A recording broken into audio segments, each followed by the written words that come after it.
But I mean, again, he doesn't know who Gabriel is, right? Because he didn't come from an Abrahamic faith. The people of Mecca were pagan. Quran is mentioned, if this book was from other than God, they would have found in it many contradictions. If a book is without contradictions, that has no bearing on whether it comes from God or not. I've had phone books that are inerrant, but I certainly don't think God gave them. That we believe without understanding. The brother asked a very important question, that most of the scholars say that listening to music, watching movies, and most of the television programs, they're haram. So how can we have fun? Let me tell you, brother, at the outset, that having fun is permitted in Islam as long as the fun is halal fun. That the standard narrative has holes in it. The Prophet tells us because Satan or the devil sleeps over our nostrils. Those who oversleep and not pray Fajr on time, Satan urinates in their ears. I really do think Jesus was crucified and that he really was dead and buried. He thought that he was a son of God in the sense that he was specially chosen by God. I think Jesus really did think he was going to be the Messiah, the future king of Israel. I mean, that is, after all, why they crucified him.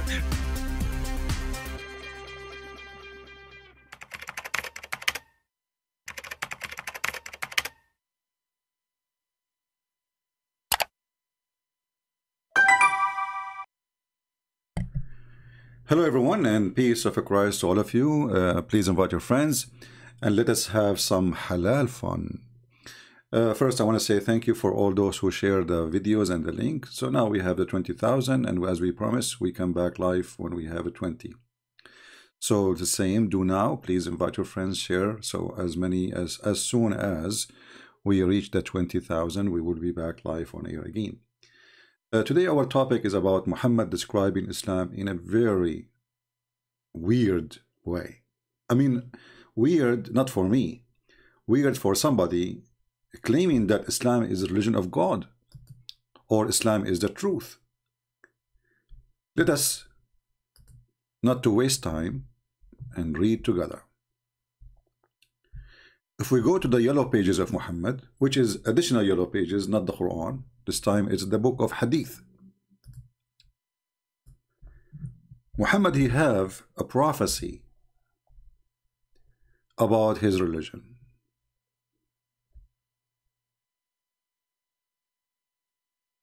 We will start first with this one.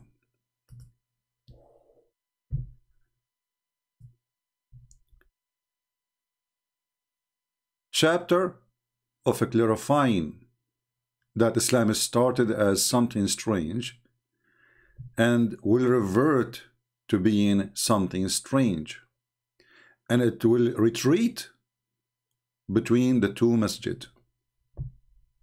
This is the title. Let us zoom in so people can see the title. And this is the book of Sahih Muslim, and this is an Islamic website, sunnah.com.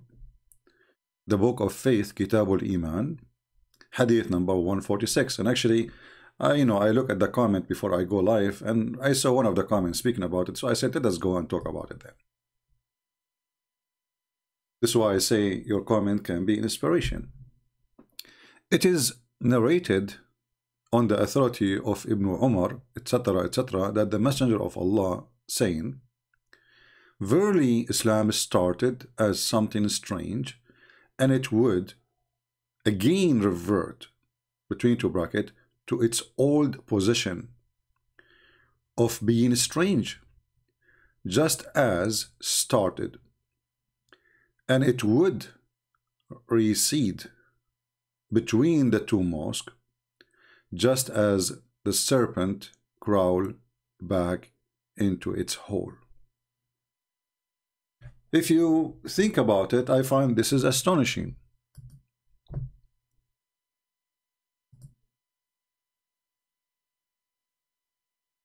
Muhammad here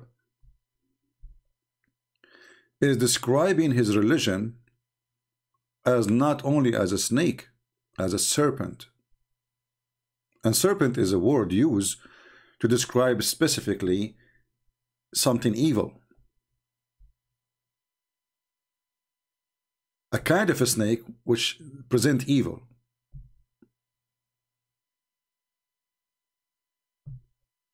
And to make it more ugly, Muhammad, he is saying that Islam will go back into its hole. Read carefully. I'm not the one who's making translation. This is not a Christian website. This is not my words. My voice is gone. No, my voice is coming. It's going to go back into its hole. Let's make a line underneath so people can see. I want to stop with crawls back.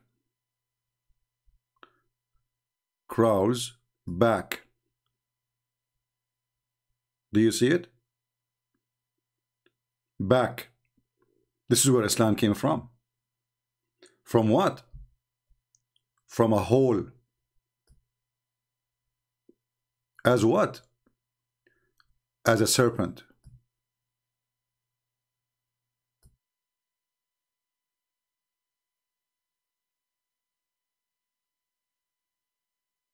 If we ask the Muslims, the Muhammadan, those who worship Muhammad and they believe that Muhammad is God and Allah is his prophet, because this is the fact.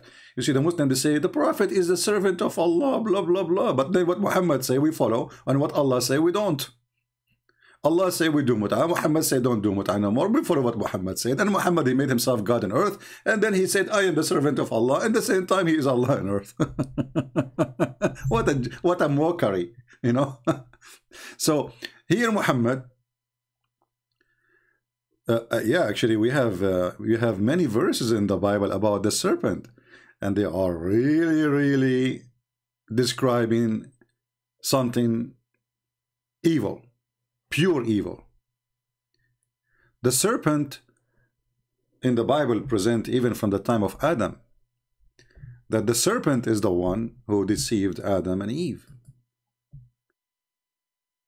If you go to the book of Genesis, chapter 3, I don't know, verse number, if you read, I'm trying to remember, maybe, I don't know, Genesis 3, somebody can give me the number, you know, where it speak about the serpent,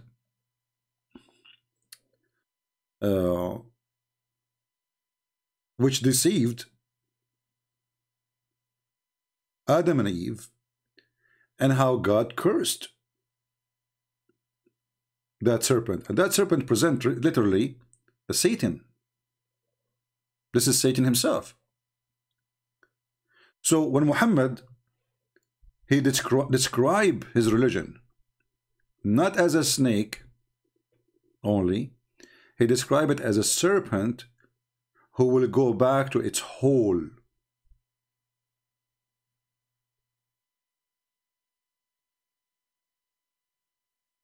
I find this a self-confession from Muhammad that his religion is a snake, satanic, and it's coming from under the ground.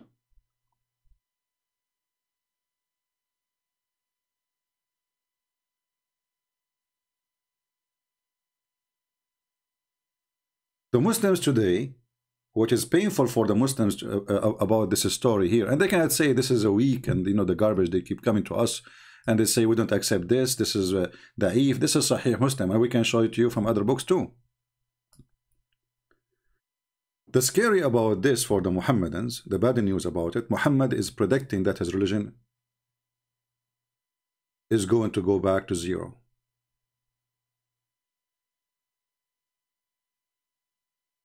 And here actually, I want to remind people that in the book of Numbers, let me find the verses. Give me a second, because I'm not sure of the number. In the book of Numbers, we have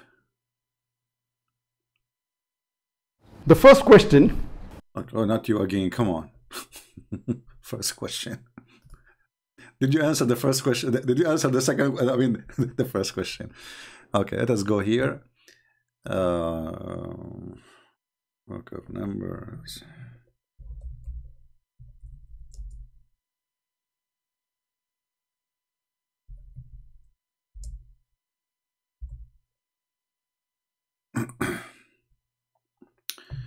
All right, let's see here. The book of Numbers. Okay. I'm not sure what verses yet.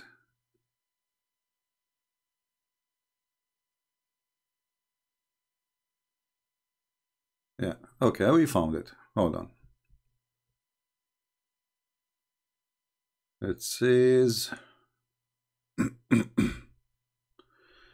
I go to 6. All right.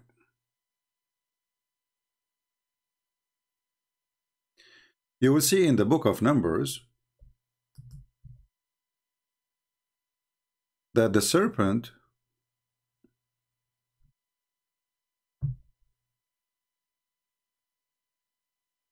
they came as a curse on the people.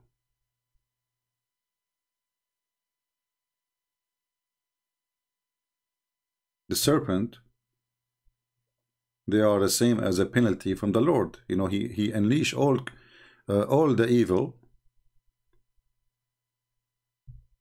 He exposed them to their evil because they are doing evil.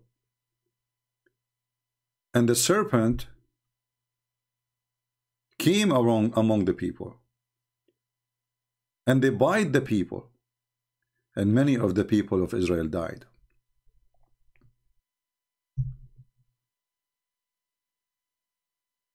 Here you need to stop and ask yourself, the first thing the serpent did when it came, he started killing the Jews.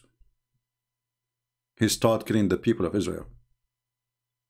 And many of people of Israel, they die. That is Islam.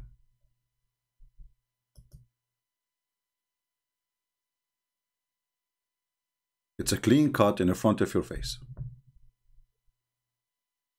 You cannot deny it. You can't say it doesn't say that.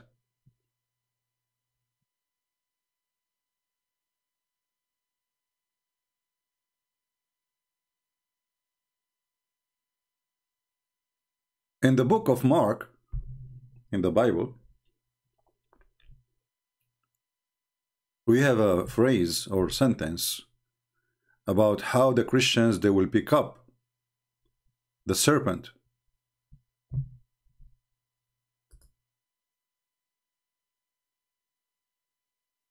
It is C.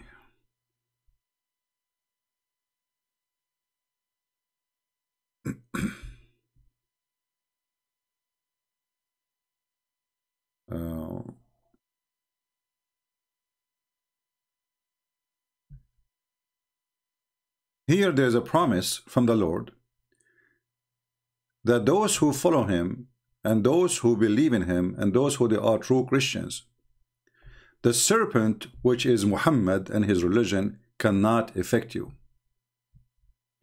When the Lord, he told them to go and teach, go and preach, go into the whole world and preach and teach the gospel for every person.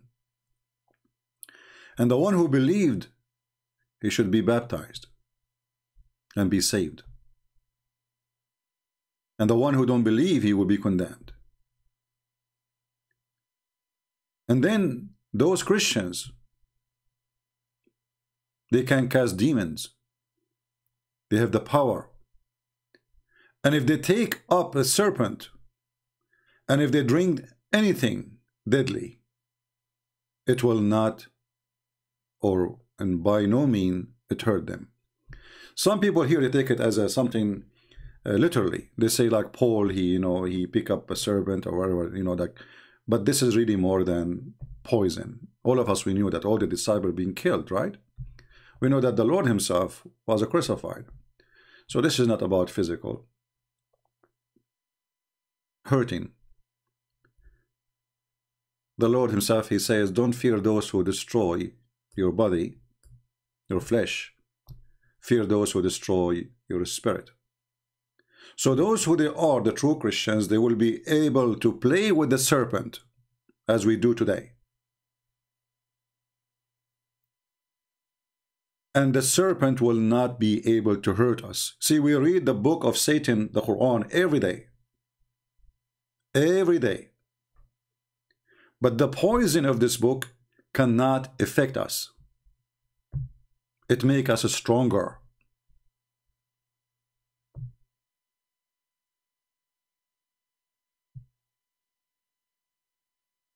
Are we listening?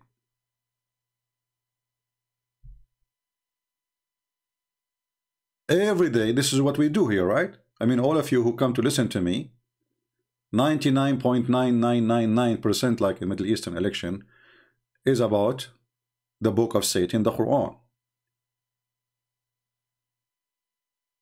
And yet this book cannot affect us. In fact, what we do here, by reading this book, it makes us more strong in faith. How we do respond to the Quran sound beautiful? Well, just to change the guy who is singing it, and you will see it's not beautiful. As simple as that. If you give any book, a newspaper, to somebody have a nice voice, well, the sound will look fine. You know, will look good. I mean, most of the songs today is the F word, S-H-I-T. Still people buy it and they find it very beautiful. So this is a very false. This is why ask him first, if the Quran is so beautiful, then everybody can sing it, it's going to turn beautiful, right? Why you choose the best sounds to sing it then? Anyone who hold the Quran in his hand, go to the speaker corner, say to Abdul, hey, can you recite the Quran for us, and let us see how funny it is. So they choose the best of them to sing the Quran, and they say it's beautiful. The funny is, for me, it's not beautiful at all, because even if the sound is good, the voice is good of the person, but the meaning is so stupid. It's like when somebody says, I went to my room and I got the broom because I saw a rat and he was so fat. But there's nothing there. I mean, what is that? This is the Quran. There's no connection between even the words. So when an idiot he speak about how beautiful it is, tell him, can you sing it for us? Bring 20 Muslims and let us give the Quran to each the same chapter, and let us see how beautiful it is. You will see that if one of them he have a beautiful voice, it's going to turn fine. If don't, it's going to look funny and stupid.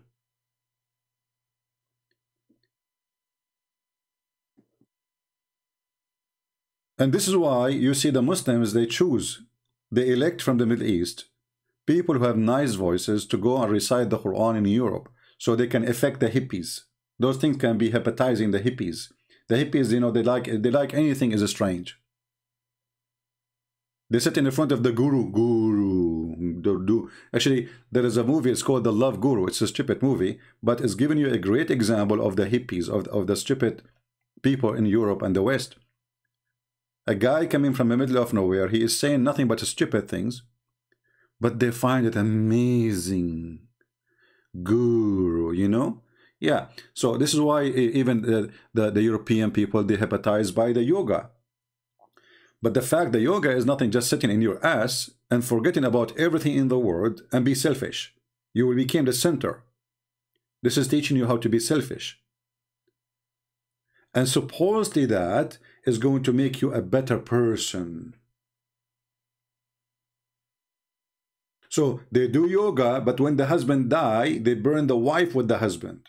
How beautiful, Guru. So we are smarter than this, and we will not fail into such a trap. And if we want to read verses in the Bible speaking about the serpent, we will find really a huge number of them. I mean, the serpent always presents something very evil. And the Bible promises us that the Son of Man, he will step on the serpent. And that is Jesus. Some might say to you, how is the Son of Man? Because he has the flesh of man. But he is the son of no man. Like if you go to Matthew.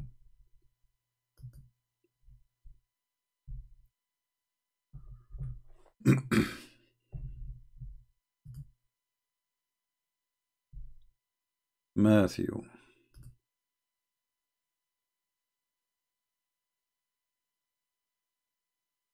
you will see how many times the serpent is all over, how it presents evil. So here we need to ask ourselves a very simple question. Why Muhammad he chose the serpent? And why he chose a phrase saying that Islam will crawl back to its hole? Sometimes evil ones, they say the truth even if they meant to lie.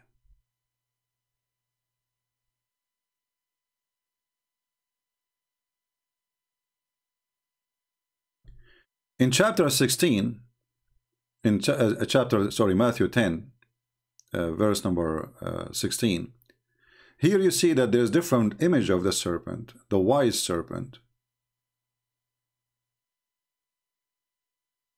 But the serpent cannot be wise because he's evil, right? The wise serpent he's very smart. He don't do things without thinking carefully about it. So the Bible is warning us that if the devil is smart, he should be smarter than the devil, and at the same time harmless. But the serpent is not harmless. So the wise devil, he uses his wisdom or his knowledge to harm.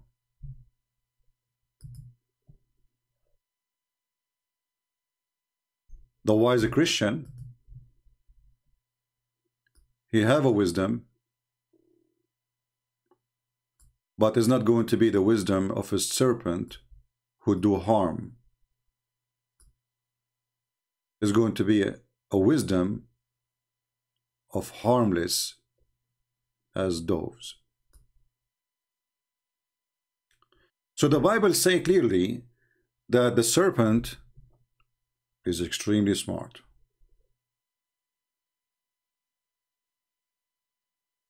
And wisdom of serpent is the wisdom of the one who know how to deceive you.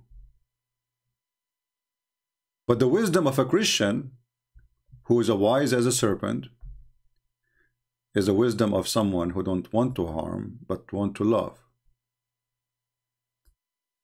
And that is the difference between the wise man and the wise Satan. He's a wise Satan in his plan, how to deceive. So Muhammad, he come to us and he say, I believe in Isa, who supported Jesus. I believe that Mary, she was a virgin. I believe in Moses. I believe in Abraham.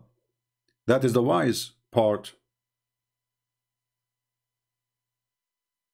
of the serpent. Because we believe in Jesus. We believe Mary was virgin. We believe in Abraham. We believe in Moses. We believe the Torah. So the wise serpent is the one who used his wisdom to deceive you. And this is the wisdom of evil. He knew what he's doing. But the wise Christian is the one who used his wisdom to help, to build, not to destroy. He is harmless as a dove. But his wisdom is going to prevail. That's why the Bible says,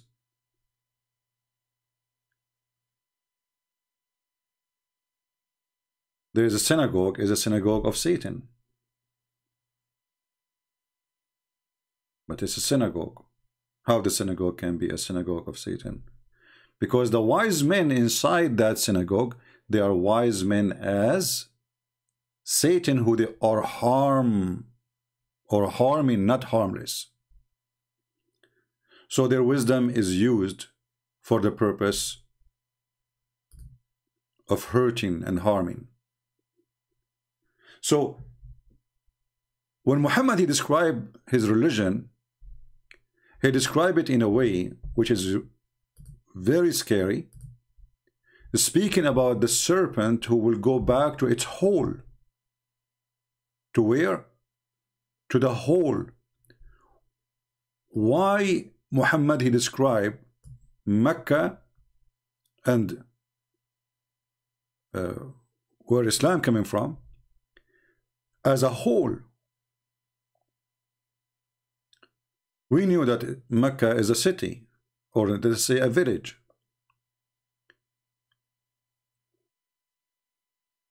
Muhammad here is admitting that every snake is going to go back to its hole, and he is no better, and he is no different. So this is snake. There's a snake in this earth who they are useful actually. They eat rats. They don't bite a human, and they don't even have poison. So not all snakes are bad. There's a snakes, we need them. If you kill all the snakes in the field, farmers will suffer badly. This is why there's many countries, they don't even touch a snake, which is especially those who don't have a poison, because they are the best fighters, and they are harmless, and they are useful to fight against animals who they eat their crops. But Islam proven to be a very harmful cult. The Lord, he said, from their fruits you shall know them. From their fruits.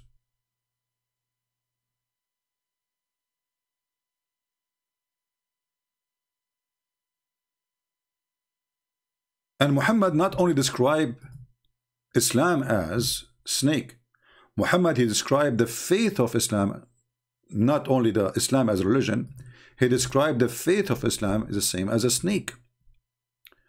Read carefully with me.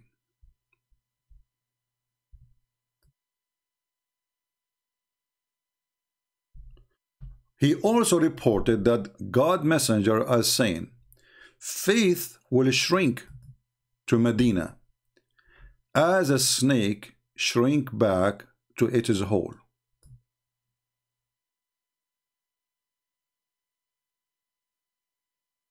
Isn't it? This is astonishing. The faith of Islam will shrink back to Medina, the same as a snake or a serpent. Here they are using the word snake, but it's a serpent. Shrinks back to its hole. So now we have two stories reported by Muhammad. One of them saying Islam is start as a strange cult, will end as a strange cult. Nobody will believe in such a garbage, and is going to retreat back to its hole. And here, Islam here is more clear. It is the faith of Islam. The faith of Islam. And this hadith can, by the way, can be found in many places, not only like one place. As you see, this is Sahih. We can find it in Sahih Muslim, we can find it in Bukhari. So Muslim cannot say, oh, this is weak. And as usual, the garbage. When a Muslim, he tried to refute me, he say, CP, this hadith is mentioned by Ubaidullah from Habib, from Ibn Abdullah ibn Abdul Rahman, from Hafs. Brother, it is known that Mr. Hafs is a fraud. Therefore, this hadith is not accepted. Like, what the heck? As long as this guy is known to be fraud, why you write what he said then? Do you see the stupidity how they try to fabricate? And this is how they refute me supposedly. This hadith is reported by Monica Lewinsky, and Monica Lewinsky is known to be the girlfriend of Bill Clinton. Do you trust the women she used to take off her panty in the table of the president? Oh no, we don't. Okay, but why you are saying this is what she said? Why you make a book says Monica Lewinsky, she said the prophet was doing boom boom for whom? If she isn't trustworthy. So these days, anyone who will make Islam look embarrassment to Muslim, they say he is not trustworthy, brother. This is how they refute us, brother. And then you will see the Abdul making a map. This guy, Abdullah, brother. Okay, Abdullah. This guy, Abdullah, he told the story to Abdul Rahman. Okay, hold on. Let us make it more. He told the story to Abdul Rahman. Abdul Rahman told the story to Abdul Mumin. Abdul Mumin, he told the story to Abdul Fuku. And Abdul Fuku, he told the story to Abdul Ima. And Abdul Ima, he told it to Abdul Suzuki. And Abdul Suzuki, he told it to Abdul Toyota. And then Abdul Toyota, he told it back to Abdul Okoko. And then Abdul Okoko, which is very known that he likes cocoa. So this is why he is not accepted, because he's a cocoa guy. Like, what the heck? And this is how they prove that those stories are not valid. And then you ask yourself, as long Coco and Dudu and Susu and Oo, they are bad, why you are writing what they say? Who is fooling who here? So obviously those people are trustworthy all those centuries, but today, to make them not trustworthy, we say, oh, this guy, he told this guy is X because he liked you drink Coca-Cola, and this guy was seen drinking 7-Up. What the proof he was drinking 7-Up? Because he used to walk 7 steps and jump, brother. Okay. And because he told Mumu, and Mumu told Oo, and Oo told and is very well known to be a big liar. So this hadith is not valid. This is what they do.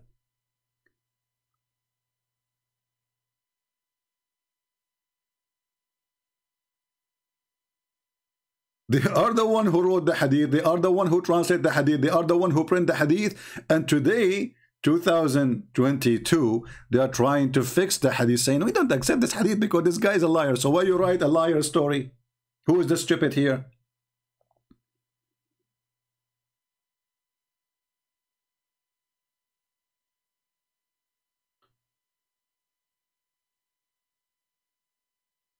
Each time you show them something embarrassing, like just, who remember the last hadith we showed you last time? Who remember the story? What we spoke last time? Anyone remember? About Muslim men offering their wives to the new or to the other Muslims, right? Remember? A person from Al-Ansar, he said to other person, from the one who is coming from Medina with Muhammad, he said to him, okay, I'm a rich person. I will divide, and I have 2 wives. I will divide my property for you, with you, and I have 2 wives. Go and see the one which you like, and take her.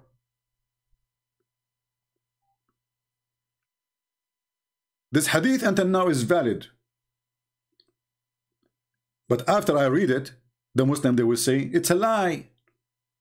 Because this guy who said this hadith, who reported this hadith from, he told it to, and then 2 he told it from, and 2 he told it from 2 from 2, and then 2 to 2 to 2 2, you know, okay, and then this 2 is not trustworthy. But those people, they have it printed, translated, transformed through centuries, and nobody complain about it. But because today it's an embarrassment. How many of you saved this hadith which we mentioned yesterday or today, 2 days ago? Give me one if you have a link for it. If you save reference. How many of you now are going to save those reference? And by the way, if you ever watch the video later, because most of you will do, always you can find the reference for them by typing exactly same words in the search engine of sunnah.com or in Google. Like, you know, you can go and type the following words and you will find the reference. Whatever you see in the screen. Very easy. Let us say the link now is not there to give, somebody want to give it to you. So how I'm going to get the reference now? It's easy. Just type this. Believe returns and goes back to Medina as a snake returns. Type it. You will find it. Very easy. All right? So, you do not need a link now. I mean, if you are watching later, but I advise you to make reference and to give it a title, like make folders. So you don't later go and look for all over where I'm going to find it. So you want to prove that Islam is evil, so make a folder that Islam is evil. Islam likes a snake, make a folder Islam like a snake.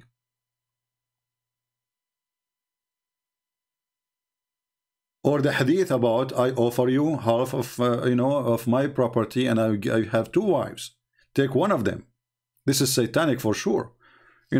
Because when a person he offer his wife to somebody else, and he will say, I will divorce her so you can have her. Is that because he's a good person or because he's evil? You tell me. Since when good men, they share their wives with somebody else? I'm going to divorce this wife so you can take her. What do you think? Oh, thank you. You are very generous.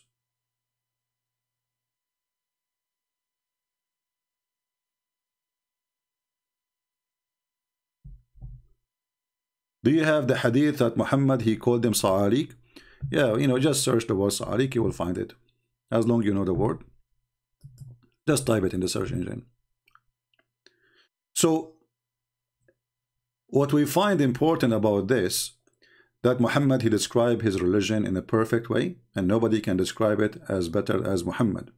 Because obviously he knew the origin of this religion. It is coming from a hole. It is a religion coming from a hole. It is satanic. It is from the ground. It's from evil. Jesus said, I am from above. You are from below. Muhammad is from below.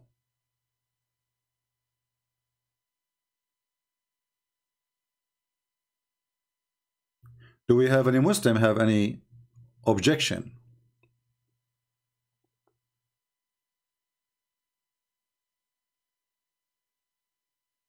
Any Muslim have an objection? Mayday. If you have an objection, it's time for you to say no. Yes. Anyone? Nobody?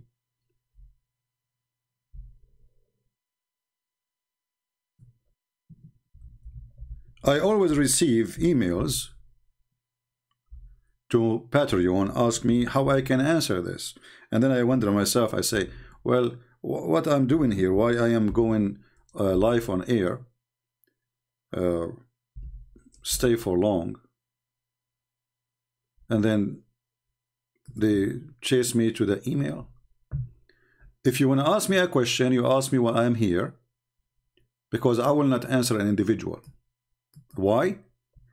Because I want people to get the benefit of the answer, not one person. So I will take this as an exception. A person, one of you, he sent me an email. He said that in chapter 5 verse number 51 is not about the Muslims cannot take a Christians and friends as a friends or protectors. This is about at that time those who they are having war with Muhammad. But at that time Muhammad was not having war with the Christians. Same time, how in the world somebody will take you a friend?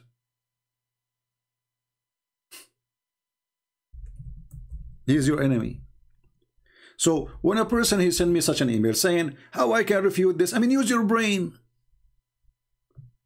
If it says don't take them as a friends, obviously they are not enemies. So the fool who said to you, this is about people who we have war with them. Like, how in the world you have war with them and it says don't take them as a friends? The stupid website is not working. Let us search for a different website. Guys, do you understand what I'm saying?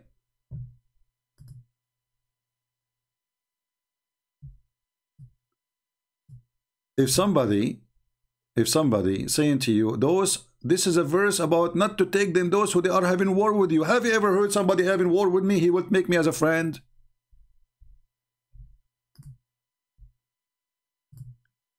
So I noticed sometime that not only the Abdul is not using his brain, even the one is trying to answer.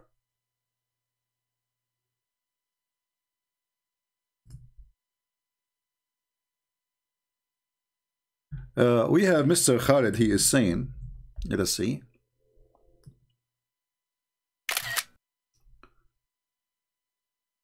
Yeah, Khalid, why you don't call me, my friend? I think you are the smarter between all the Abdul. I mean, look, your comment is the best. Forget about the rest.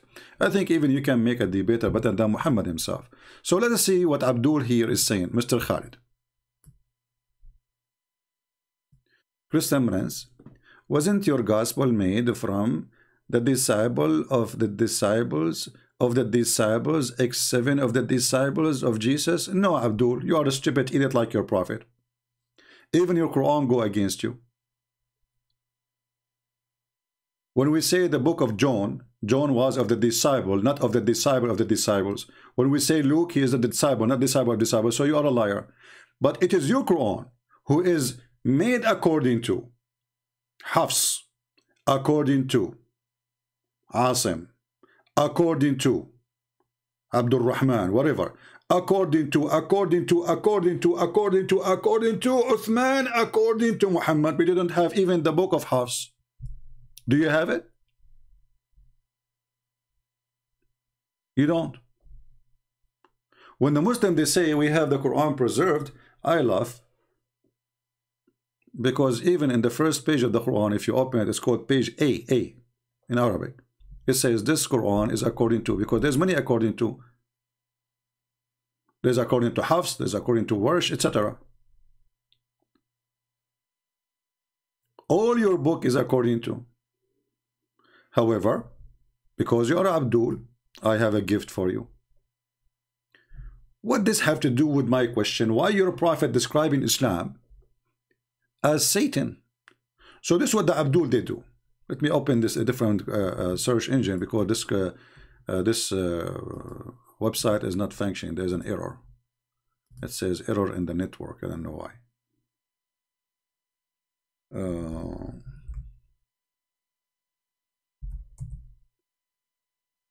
Let us find different.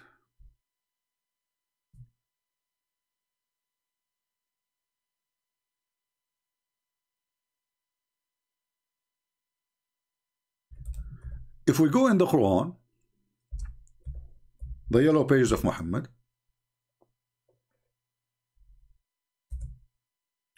we will find tons of verses making fun of your question. If my book is written according to, and Muhammad, he came 600 years after Jesus, then how you're funny, Muhammad, saying, agreeing with what they have in their hands. You see all those verses? Is agreeing what they have between their hands. Look how many, look. Look, Abdul, look. Are you in pain? Are you in pain? Well, drink your camel urine then. So, if my book is according to, and then you strip it according to prophet, he says confirming what is with them. What we will do with your prophet then? And here you see the translation saying, as one translation, this is how they lie, confirming which was with them in this translation. You change the translator, you will find it says confirming what is with them, and the Arabic is so clear. Confirming lima ma'ahum. Lima ma'ahum. What is with them? Fraud, liars. They cannot be decent even when they translate their Quran. If we choose a translation or translators, let us see who.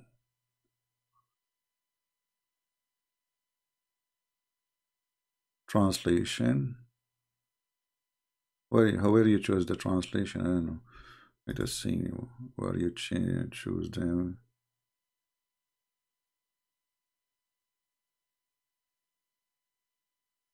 Website, English. We click at translation. We don't see anything. Yeah, that's why we like the other website, easier to figure out. I don't see how to change the translator now. Translation. But anyway, you can do it yourself. We just gave you the verse. So the Quran confirm what is with us, what we possessed. The Abdul didn't agree. Why? Because it hurt. It hurt their lies. It hurt their deception. It hurt the existence of Islam. It's a fraud. So in order to deny Christianity, so we can build Islam, we fabricate lies. Your prophet, not only he confirmed in the Quran tons of times that he confirmed the Bible with us, and I know why he was doing that, because he's a fraud. He was trying to be a hypocrite to the Christians. He don't argue. He don't argue with the Jews. But when he give up, and the Jews and the Christians don't want to believe in his garbage, suddenly Muhammad is all over them.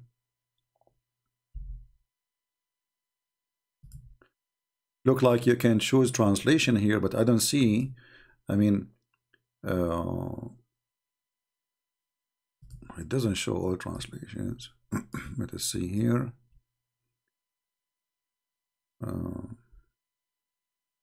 I know this website is really weird. I'm trying to find where to change the translation.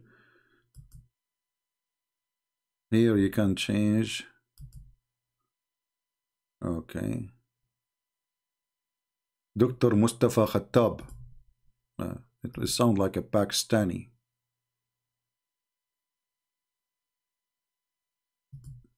Right?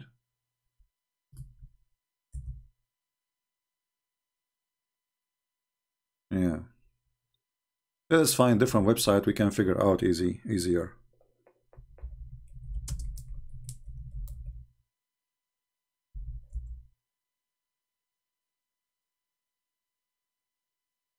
Okay, let's see this website. I want to say, by the way, thank you Muslims for having those websites. Otherwise, how we can love? I mean, that's fantastic. Thank you very much.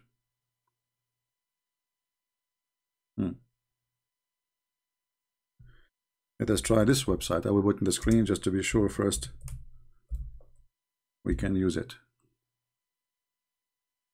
Oh, this one is even more stupid. You cannot find even Arabic words in it. What kind of a Quran search? You cannot use Arabic to search. What a dummy Quran page. Let us go to different Quran page.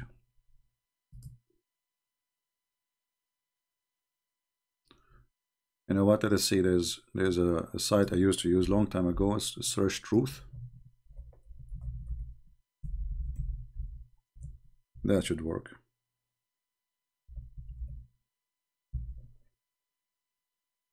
All right. Okay, here we go.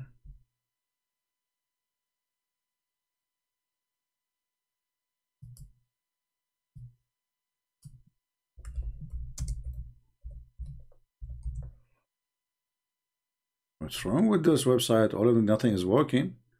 Like what?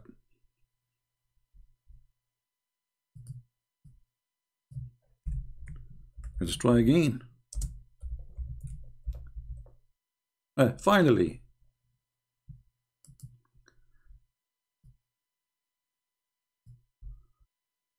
Which translation you like me to show you, Abdul? Look how many. Look how many. All of them getting Islam busted. All of them. This is why Muslims, they try to run away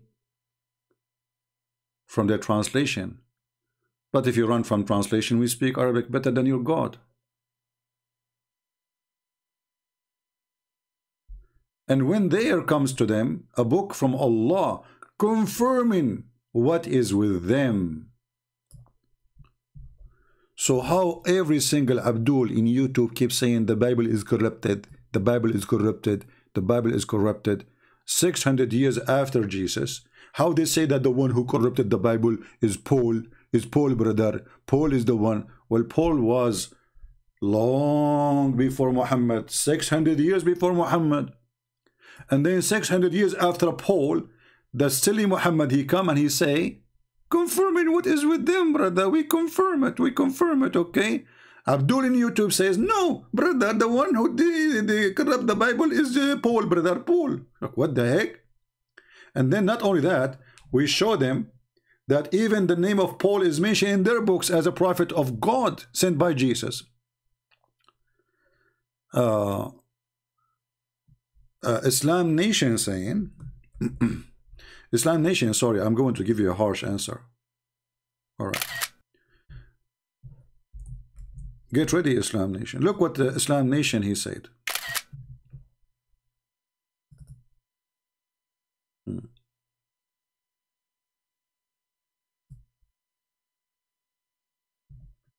If Muhammad B.P.U.H., this is kind of urine, still alive today, I guarantee that you will give your wife for Muhammad P.P. urine to achieve blessing from Muhammad. This is how you see they worship him. But my friend, Islam Nation, you speak like this because you are a whore, not a man. There's no man will give his wife to somebody else unless he is a whore, a son of a whore. And that is you. You are obsessed, satanic person. Ask yourself first, why in the world anyone want to give a prophet of God his wife? Oh, because we have a perverted prophet. Because our prophet is a perverted man. He cared less for you and dignity and ethic. He cared only for his penis. This is what you do. A man with honor, he will die before such a thing happen. But obviously you don't have an honor. You are just following the filthy Muhammad. And this is why in the Quran you will see Muhammad, he go to the house of his own son and he flirt with the wife. He flirt what? He flirt with the wife, literally. And he told her, praise be to Allah, the one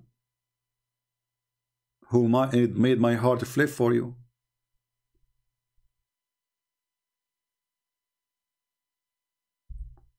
And then the son, because he is a coward, son of Muta, he said, okay, prophet, you know, this woman, she hurt me, okay, I will divorce her, so you can have her.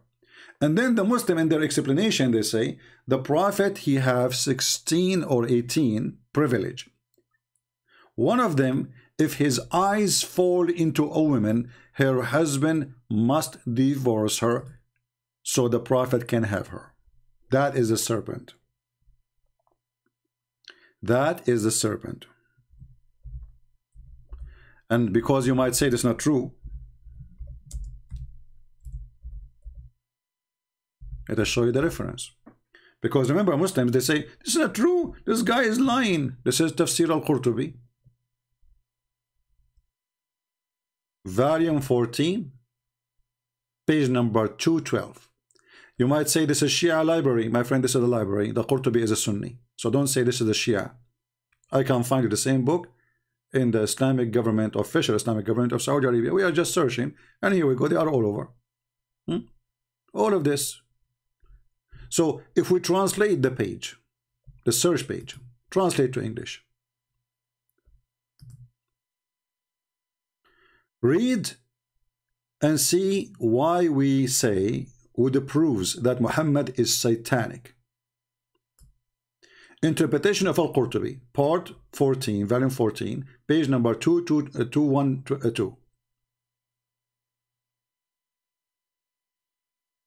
If his eyes or his sight falls on a woman, her husband must divorce her so the prophet can have her. That is you, my friend. That is a behavior of a man who is no better than a whore. Actually, a whore, she have more dignity than him.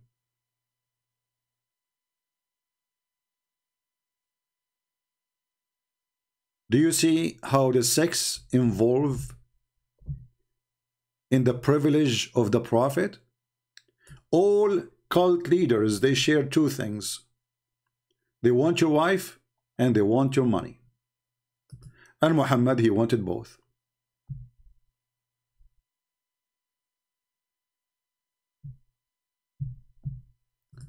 Do we have any Muslim have any objection, anything you want to say?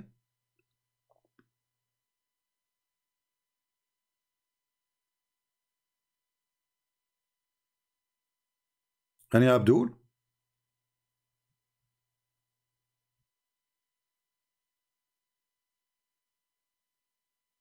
The earth is flat in the Quran. Sayyid Baqir is saying no. Well, you know, who cares who is this guy? By the way, there's a one of you, he brought me a sheikh to debate me, and we are waiting for him to decide. You know, I told the person, tell him which date is good for him, what time, because we do not give him excuse to go away, right? Anyway, so we told him, give us time, and he like any time he like, even if it's middle of the night in my time, and what day, and we will have him, and I will speak to him nicely. Suppose he's a big sheikh, he's a big sheikh supposedly. So we will see if this will happen. Just sharp your teeth. Now, when somebody says that the Quran doesn't say that the earth is a flat, if the earth is a flat, so how you pray to the direction of Kaaba? If Islam does not teach the earth is a flat, so how you pray in the direction of the Kaaba? You see, I can accept that direction of Kaaba is, you know, to be like maybe 10 miles away from the Kaaba, 20 miles away, 50 miles away. But to be in Australia and pray to the direction of Kaaba, that is funny. However, if you go and search the Quran right now, do you remember the Zakir Naik? He have a video saying, Brother Thithar, the Quran says the earth is the shape of an egg. The Quran says the earth in the shape of an egg. This fool, he saw a video made by a teenage person, he is 21 years old, to refute me, saying that the word the haha mean egg. The stupid Zakir Naik copy it and he speak of it in the stage. This is how donkey he is. The haha is making it flat. It's the opposite. The you know your mother, she use I mean, this is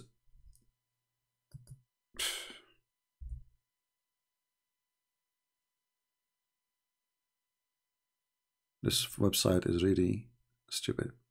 You know that the piece of wood your mother, she use to make a pizza or to make the dough flat, this is what the haha mean. Let me see if the other website fixed, because this website is screwed. Let us hope.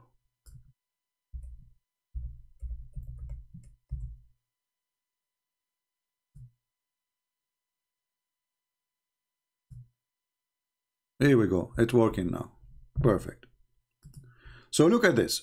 This is the word the haha.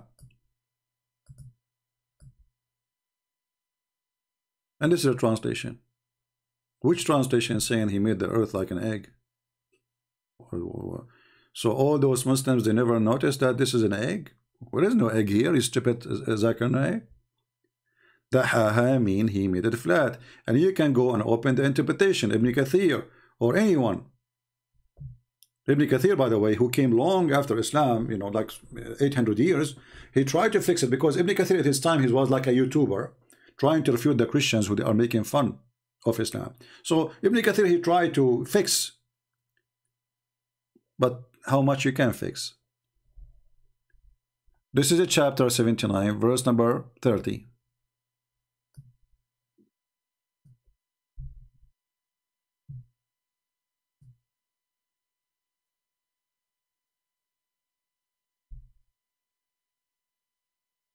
And this is the tafsir. Tafsir mean interpretation. This is not Christian Prince saying that. This is not the Jews. This is not the Hindus. Those are the Muslim scholars. And this is the official government website of the Kingdom of Jordan. And after that, he spread out the earth and he made it flat. I mean, how clear we can make it more than this? But as usual, anything is an embarrassment. Is an embarrassment, so we have to deny it. Otherwise, we have to accept the embarrassment. Right? I'm going to open my Skype, even though I'm not planning really to stay for long, but already we stayed for long. But I will give maybe a call or two for Mohammedans, if they like to call me.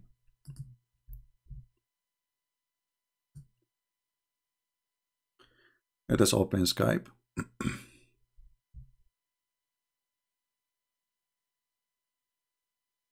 And for sure, this guy who called himself Khalid, he is too small to call.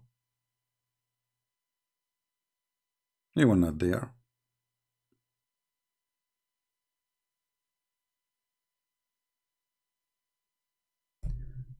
Okay, we are loading Skype. It's taking time. So if you are a Muhammadan and you like to join us, please.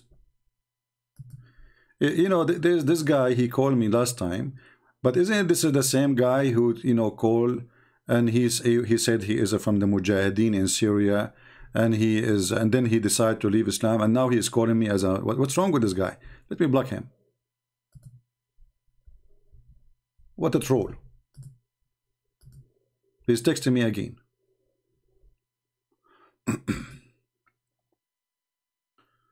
I am a Muslim from Germany. I would like to come, and he wanna expose me. This Muslim from Germany, you wanna expose me. Maybe he's from Nigeria. Hello? Hi, what's up? You said you wanna come to my show and expose me. We're live on air. Go ahead. What do you wanna say? Yeah, you're the famous CP, right? Yeah. Are you famous too? I'm not famous, but I know something, and I just came to verify it. Because I think if I verify this information, your career will be over. What is that? I know who your teacher is. You know who's my teacher? Yeah. That's good. And? Your teacher is Imamura, the time traveler. Okay, let's talk about this. Are you brave enough, or you will hang up? No. I just want you to be truthful. Is Imamura your teacher or not? I don't came to chit chat. I don't have time for chit chatting, you know, because it seems that's what you like to do. So let us talk about. The question is very simple. You can just say yes or no. Is Imamura the time traveler? Is he your teacher? Yes or no? Abdul. First of all, look. You make my name is not Abdul. Your name is Abdul. You like it or not? No, my name is German. When I read, listen. Hold on. I quote the name of Imamura from your books, correct or not? Wait, just tell me. I didn't ask for that. I just asked, is Imamura the time traveler? So look how stupid you are. Is he your teacher? I'm asking you. Is Imamura, is written his name in your book? Yes or no? I don't care about that. Is he your teacher or not? I was quoting your book. So if your book, you are saying it is wrong, that's meaning you are stupid following a stupid book. Is he your teacher or not? Can you please answer the question? He's your teacher because he's in your book. So you're stupid. Well, he's not my teacher. You're stupid. You are the one making fun of your books because I was reading your book. So you know, bro, why you get mad, bro? Why you getting all emotional? I don't wanna argue with you on an emotional basis. We're like two grown-up persons.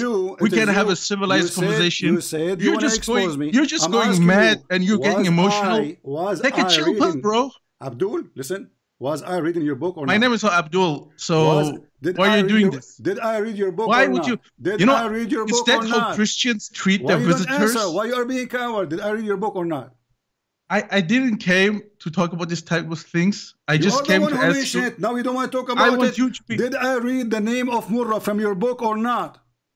I don't care about that. Is Imamura your teacher or not? This is just what I want to know. And if you say no, then I think you're lying. He is your teacher because he is in your book. I'm reading your books.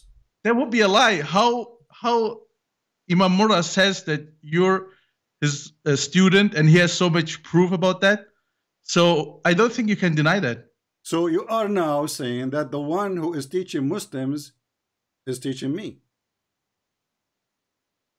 I don't say anything. I just said Imamura is your teacher. You just said that. Everybody is. No. You're making the conclusions. You jumping to conclusions and cousins. Abdul, no, it is you who just said. My name is not Abdul. Can you please call me by my name, please? Everybody heard you. Everybody heard you saying that he is my teacher, but he is a Muslim scholar, right? I don't know any Muslim scholar called Imam Murrah the time traveler. And Ibn Abbas and Murrah and Ibn Mas'ud in front of you. Well, I don't care. I don't care about your. Why you getting emotional, bro? Why you getting triggered? Take a chill pill, man. We just hanging out. We're live. People are watching. Why are you getting hyped up, man? Everybody is laughing at you. Mr. Calm down. Mr. Time Traveler. Your prophet is the one who went to the 7 galaxies, traveling time in 6 hours. Oh, I'm not talking about any prophet. So why are you making me? You're making a red herring fallacy. You're making a red herring fallacy here, man. Do you know what the red herring is? Everybody, yeah, the red herring is Muhammad, the one who go after children. Well, I'm not talking about Muhammad. Why are you getting triggered? See, like, if it's so easy to get you triggered and get you like all crazy and swear and... Everybody laughing at you. Al-Bidayah and Al-Nihaya. Volume number 1. Page okay, can I ask you one serious question, please? One serious question. Is Murrah? Can I ask you a question? I'm not going to ask the first question. Can I ask you another question, please? No, hold on. Is Murrah? Don't change the topic. You are a coward.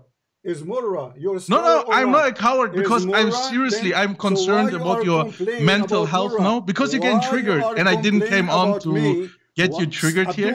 Potato. Why you are? What? My name is not Abdul. My name is not Potato. Why are you swearing? Why are you getting mad? Topic now. You are the one who opened. You said you want to expose me. Here we go. We have the reference. I just wanted a yes or no question. You said no, but I think that you're lying. I think that Murrah is your teacher. You shouldn't lie to people. You should say yes. Imam Murrah, the time traveler, is my teacher. Hold on. You are a coward. I answer you. Why you don't answer me? I don't came to answer questions. I came to ask them. But no, I answer. You know, I got you busted. And Ibn Abbas and Murrah and Ibn Mas'ud. I didn't make a claim so that you could get me busted. I prove it. I made a claim. It's in front of you. What was my claim? My only claim that I made is that he is your teacher. And if you say no, you are a stupid son of Mutah.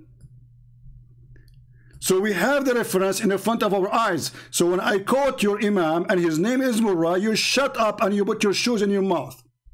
And this is why you say, I'm not here to talk about it. It's your teacher, Imam Murrah. I read all your stupid Islamic scholars and I show the reference in the front of your eyes. So if a stupid guy says to you, there's no guy, his name is Murrah, we laugh. I know who's your teacher. His name is Murrah, time traveler. Was Murrah in the time of Ibn Abbas? Ibn Abbas was in the time of Muhammad. Ibn Mas'ud was in the time of Muhammad. And Murrah is between them. And here he says, وَعَنْ Murrah. Not Murrah, Murrah. عن Ibn Abbas. So the stupid fool who made that to you, he is a fool like you. So you coward, you call me, I answer you, I show you the reference, and then you say to me, well, you know, this is your teacher. I'm not here to talk about it. I'm going to tell them who is your teacher. Is Ibn Abbas my teacher? Is Ibn Mas'ud is my teacher? Ibn Abbas is the one who says the earth is swimming in the top of a whale? Is held by a bowl? Is he my teacher? So this is how silly, trashy, stupid you are. I know who's your teacher. And Murrah, I know Murrah, time traveler. Let us talk about time traveling. We don't want to talk about it now because it's embarrassment.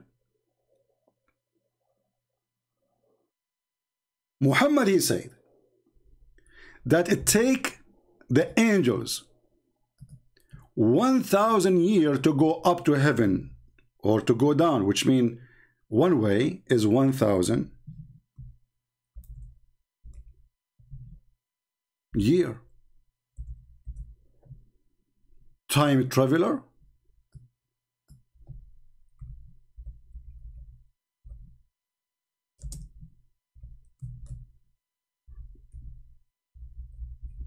Let's read.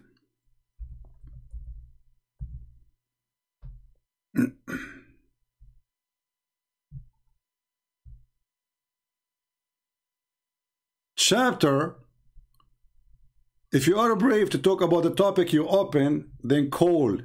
You are a coward son of Muta. Chapter 32, verse number 5. He arranged, this is your translation, the affairs of the heaven and the earth. Then it's affair, which means the angels will go up to him in a day, in the space whereof 1,000 years of your walking. Time traveler. So how it take 1,000 years for the angels to go up, another 1,000 years to come down, and then we find that the stupid Muhammad, he went up with an angel, which means he can't exceed his speed, because the speed of the angel, the Muslims, they say the angel is made of light. So the stupid Muhammad, he claimed that he went up to heaven and he came down to earth in a few hours. Time traveler. Do you want to talk about it?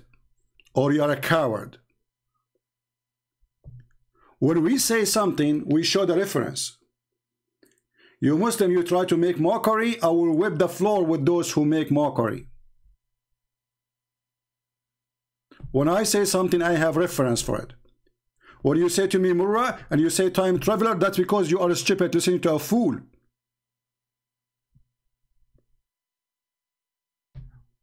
If Murrah was not exist in the time of Ibn Abbas, then how you say from Ibn Abbas, wa'an Murrah, wa'an Ibn Mas'ud, so why he is between them if he is coming centuries after them? That's because you are stupid. And if I quote what your messengers or your scholars they say, you want to go after me or after what they said?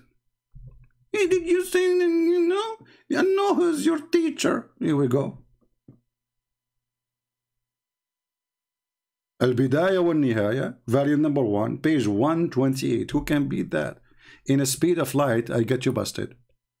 And you want to talk about time traveling? Here we go. Your stupid prophet obviously is a liar. Because if the angels, they need 1,000 years to go and 1,000 years to come back, that means they need 2,000 years to be back. So how Muhammad, he went up to heaven and he was in the company of an angel, which means he have the speed of an angel. And here we go, the Quran, he told us that the angels take them 1,000 years to go.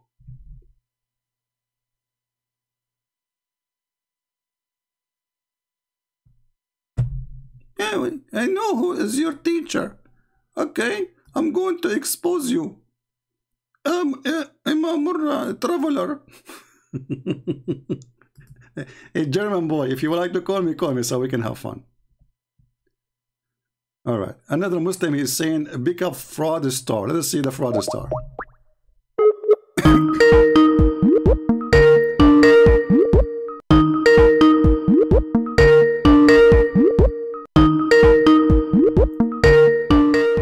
Answer, Abdul, answer.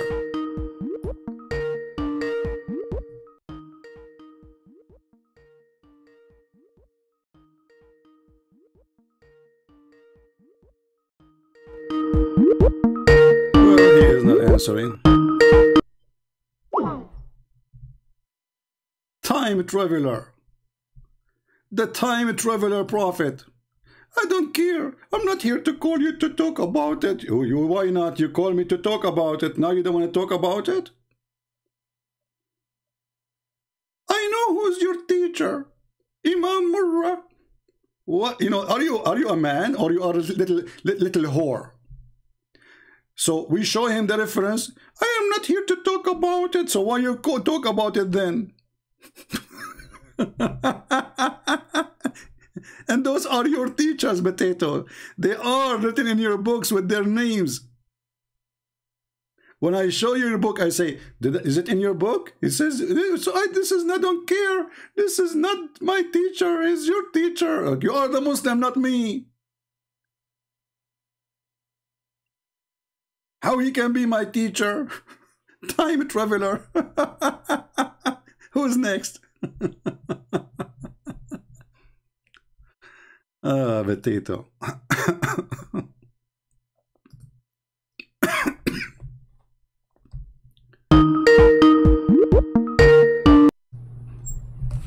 So are you going to answer or you are going to cry again? Hello? Hello, can you hear me, sir? Yeah, are you going to answer or you will cry again like a baby? I'm gonna answer, but first I want you to be truthful. I'm gonna ask you if Imam Murrah is your teacher, and if you say yes, I'm gonna answer. Okay? So is Imam Murrah the time traveler your teacher? So you will not answer unless I lie. No, because you're lying if you're saying no. Just say yes. If you really want to have the discussion. So look what happened now. Listen. If you really want to have the discussion, just say yes. Time traveler. Let me ask you. When a Muslim he write a book, is he teaching the Muslim or teaching the Christians? Well, who's talking about Muslims? I'm just talking about Imam Murrah, the time traveler. Son of Mut'a, just get lost. And I'm talking about Muslims. I'm talking about Imam Murrah. But Imam Murrah is a Muslim, you potato son of Mut'a. I'm not talking about Muslims. So why his name in your book? And why you are quoting what he is saying? If he is, I'm not talking about Muslims. If you say he is your teacher, I will answer. Look at this, man. That's deep. That's so deep. That's so good too. Let us see. Do we have any other Abdul? If you say he's your teacher, he's not my teacher, so you want to lie so I can get an answer from your bomb? You remind me of the hadith where Muhammad, he says, when a Muslim, he prays shaitan, he came from his back and he keep taking hair from his anus and he will not stop until he fart. It sounds like you want me to take the answer from your anus.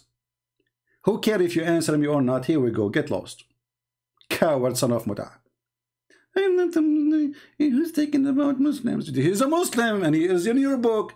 And the book of Al-Bidayah and Al-Nihaya, is that a Christian book? Is it?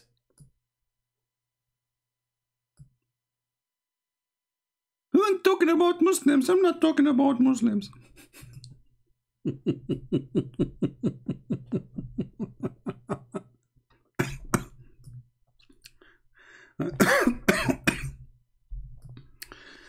Anyway, and look how excited he is. I'm going to end your career. Time traveler? Did Muhammad travel time? Let us go to Muhammad who traveled time. Actually, I want people who download this video to cut this part where he called me speak about time travel and post it again alone. Let us talk about time traveling. Maybe I should make a video by itself. How in the world time traveler people, how Muhammad, he speak that he saw Adam and Isa and Moses in heaven when they are dead, they are not resurrected yet. Time traveler? Is that your stupid prophet claiming that he met with Adam, Abraham, and Isa and Moses in the heaven of his God? Let us show the reference. Time traveler? How Muhammad he met with Abraham? Was he God? So Jibril asked the gate to be open, and then, because, the angels do not know who is behind the gate. They are stupid like Muhammad.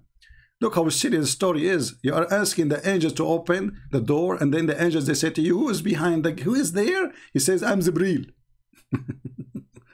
The angels do not know who is behind the door. And this is their boss. Jibril is their boss. They don't know Jibril from his voice. Who is there? He said, open the gate.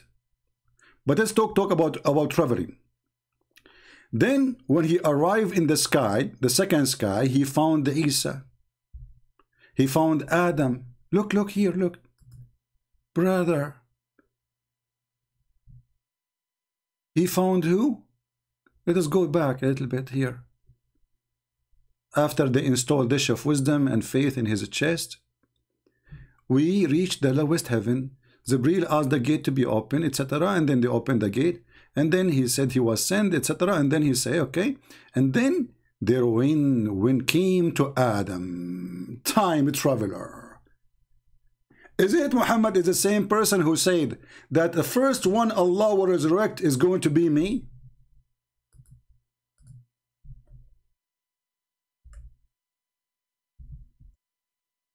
How he met Adam and Abraham,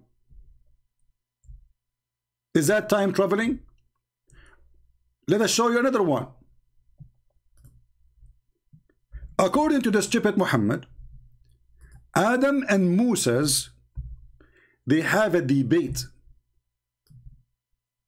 Time traveler? How Adam and Moses they met where? Any time traveler can tell us? Any Abdul?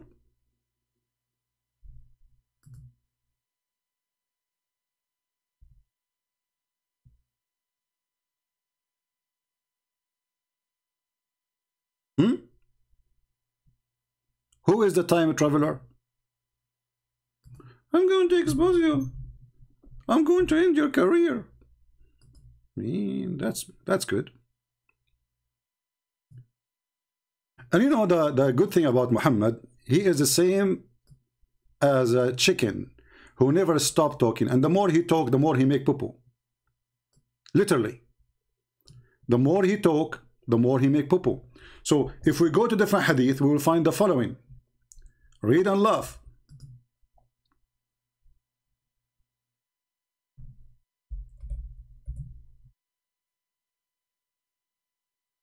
Do you see it?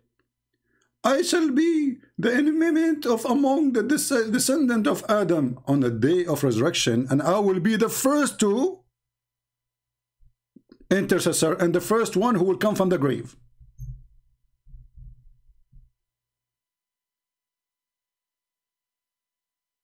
The first one who the grave will open to come from it, it's going to be Muhammad. So how in the world Muhammad, he saw Adam, he saw Isa, he saw Abraham in heaven? They are not there.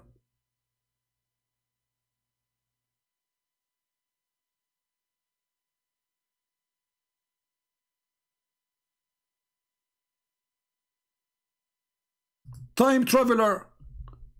This is stupid man, he cannot maintain his sentence. I'm going to end your career. We are ending the career of your prophet every day, and you can do nothing about it.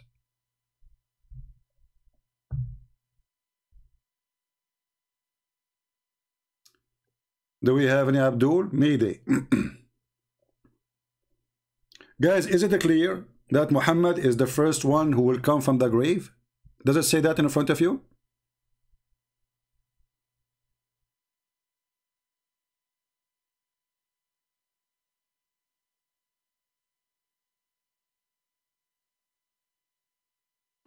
I will be the first one whom the earth will split open in the day of resurrection. Do you see it? So who is the first one who will come from the grave? Muhammad. So how in the world he met Adam and Abraham? You see, I can let the statement about Isa, because the Muslim believe that Allah, he took Isa up, so I can let that go. But how in the world he met Adam there, and he met Abraham, and he met Moses? Never. Don't repeat the same question, my friend. We have a topic. That's it. You are stuck with that question. Time traveler.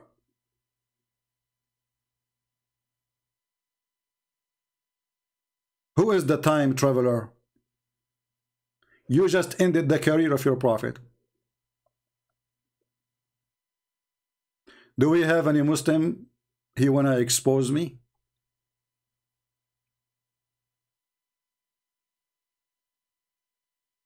This is exactly hashish. You are right. This is hashish. In one hand you say you are the first one who will be resurrected. In the other hand you say I met Abraham. Okay, Abraham is dead. Do you Muslim believe in your religion that Abraham is dead or he's alive in the sky now?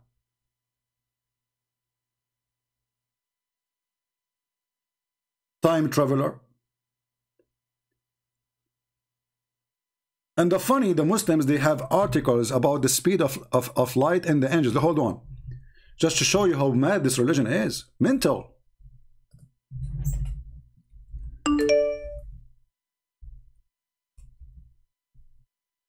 Let me find the article.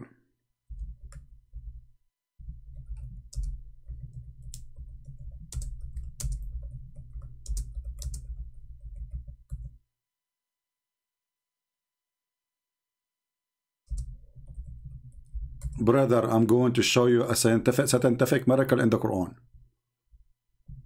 Oh, brother, are you ready, brother?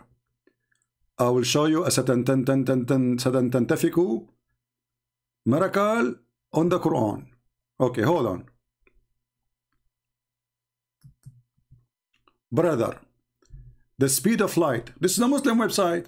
They have a long article about it. Okay, what is this? What is this article saying? Brother, the light travel in the speed of etc., etc., etc. And then they say to you, and the angels are made of light. And then how could an illiterate man who lived 1400 years ago have known the speed of light, brother? Do you see how Muhammad he knew the speed of light? We have Abdul trying to call it a C.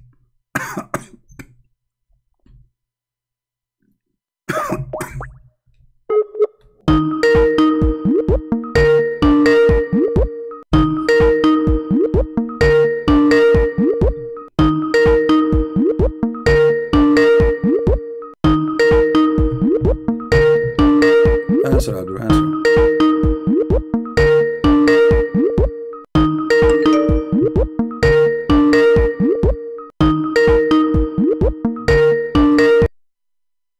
Well, if you don't want to answer, obviously you're trying to waste my time. I will block you. So I'm just letting you know. If you don't answer, I will block you.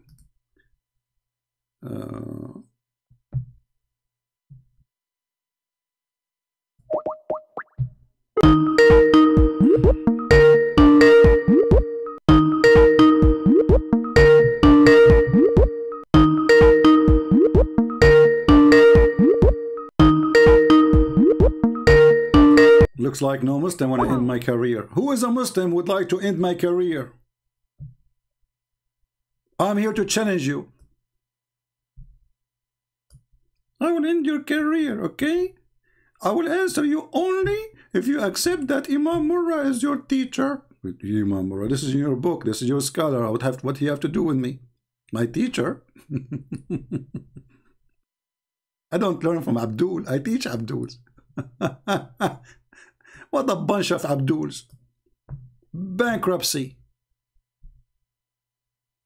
Literally bankruptcy. Let us take a break. Commercial. If you would like to support Christian Prince, please go to Patreon and show your support. www. If you like to support, I love this guy. he's really fun. Commercial break. Hello, Habibis. If you would like to support Christian Prince, please go to Patreon and show your support. www.patreon.com/Christian Prince. We thank you all for your kindly support and enjoy the video. The end of the commercial break.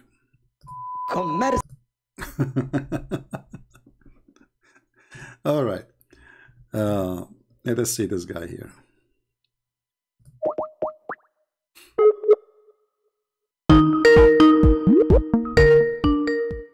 If you don't answer this time, I will block you. Hello? Hello, yes. Yes, my friend, you are live on air. So you are a Muslim, right? Yeah, I'm Muslim, yeah. Can you say the Shahada? Just to be sure you are not just, some people playing games. I know, La ilaha illallah Muhammad Rasulullah. All right. So why you are calling us, my friend? Go ahead. Yeah, I've been listening to you lately. All right. So I've had like a lot of doubts. I was shocked. Like I've never known all this kind of stuff that you said about like Zayd's wife, Prophet married to. All right. So what do you think about this story? No, I mean, when I looked up in the website and all, I couldn't find anything. It only coming in like Arabic. Well, because your Islamic origin is in Arabic, but but you can. I mean, obviously the Muslims, they are avoiding translating those things, but you can copy the Arabic text, put it in Google Translation, right? Yeah, it's coming like part by part, but especially that part like when he flirts with Zainab and all, that's kind of missing there. So, did you call a sheikh to explain to you why this is happening, how such a thing happened? Yeah, I checked with someone else. They're saying that no, this is not the authentic. There is some another authentic hadith that like he saw a dream. He saw a dream that he's gonna get married with Zainab lately. So but isn't it, this is more ugly that a woman, she is married to his son, and now he has seen a dream about her being his wife? Yeah, that's what like ugly? I couldn't digest this thing, but I don't know, like they say that it's some Allah's decree. Imagine there's a guy, he is dreaming about the wife of his son in the time when she is a wife still, right? Yeah. So the sheikh who is trying to fix it, he made it more ugly. Why in the world anyone, like, imagine dreaming about your daughter? Yeah, these things I just couldn't digest, like. Yeah, but and when they say this is a dream, but the Quran says that Allah told him. So this is from Allah, right? Yeah, they say like Allah has decreed it. Then they say that like even when Zaid, he will come to Prophet Muhammad and he would say that like he wanna divorce her, then he would force Zaid to no, you should be with her, like you should stay with her. They say but like isn't it hypocrisy to say to a man stay with your wife when you know that you are supposedly you will take her? Why he is lying then? Why he is saying to him stay with her when Allah, he told him that she will be yours? Why Muhammad, even the verse in the Quran saying, Allah says, why you are saying that to the man? Why? Are you afraid to tell people what is in your heart? What Allah manifest for you?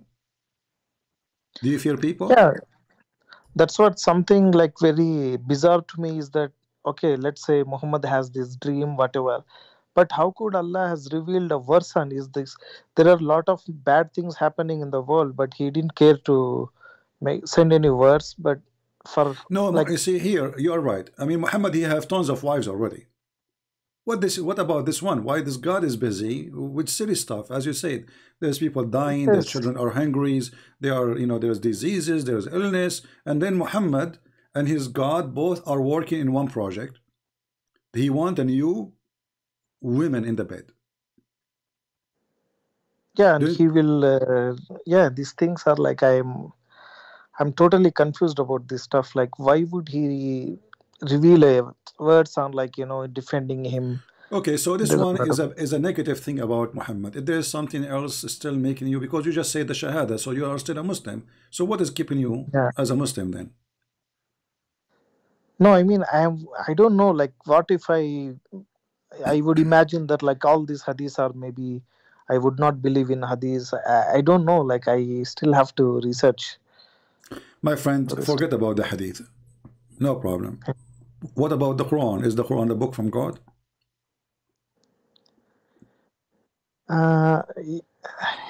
Yeah, I mean, especially these kind of words, like as you said about this Zaid one, and the other thing is that like Prophet has a privilege that like he can have any believer woman. This stuff, like, it's haunting me. Like, how could he have such a privilege? Like, still, I'm asking you now, what is holding you to stay as a Muslim? No, I mean, I just need a time. Like, I'm going through this. Like, I have to figure this thing out. If there's anything Islam is good for you?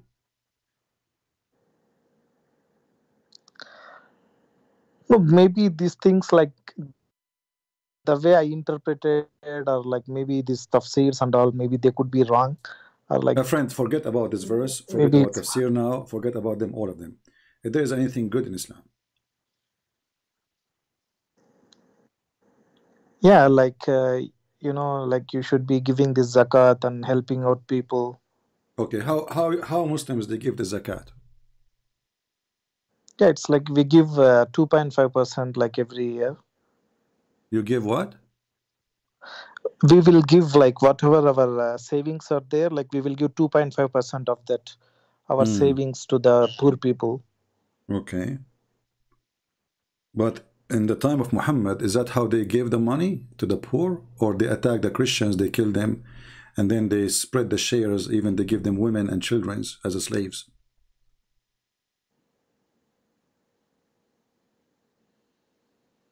Yeah, this thing, some like, yeah, when I checked with the sheikh, they said like it's only to that period of time, like it's not applicable now, like any kind of war. So and all. isn't it the Quran is for every time? So the Quran was only for a certain time? Yeah, it's like for until the end of the judgment day, like Quran is until the end of the judgment day. So why he is saying this is for only certain time? If there's any verse in the Quran saying that? No, but they say like first the Christians and Jews, they will attack, then only Prophet has always attacked. Like he has never started any war. Like really? So isn't it chapter 9 verse 29 says, kill those who don't believe in Allah? He doesn't say kill those who they arcane you. It says kill those who don't believe in Allah. So what is the problem? They don't believe in Allah. Because they don't believe in Allah, kill them. Hey, in this thing, like you know how to read, right? Yeah, like okay. I mean, like, so if we go and read the Quran, and you said you are the one who said to me, I don't want to believe in the hadith, right? Yes. Okay, so this is the Quran in front of us. It says, fight those who don't believe in Allah, nor they believe in the last day. Nowhere here it says fight those who are fighting you. They are not fighting. From the Christian and the Jews specifically. Why? Because they don't believe in Allah. Because they don't believe in the day of Muhammad. They don't believe in what is forbidden by Islam. And they don't believe in the messenger. This is the reason to fight them. Actually, the verse before it says, you are the one who said to me, Islam teach me to give zakat. Let us see how the Muslims, they got the zakat. The Muslims, they got the zakat by killing the Christians. Read with me carefully. Muhammad, he said, forbid the mushrikeen. Supposedly they are filthy, najis. Najis is a filthy in the way you cannot even wash them. Not to get close to the Mecca and Medina. And then, if you fear poverty, soon Allah will reach you. Okay, how Allah he solved the problem? Muhammad, he says, attack the Christian, attack the Jews to take the money. Read it. The verse is coming just right after it.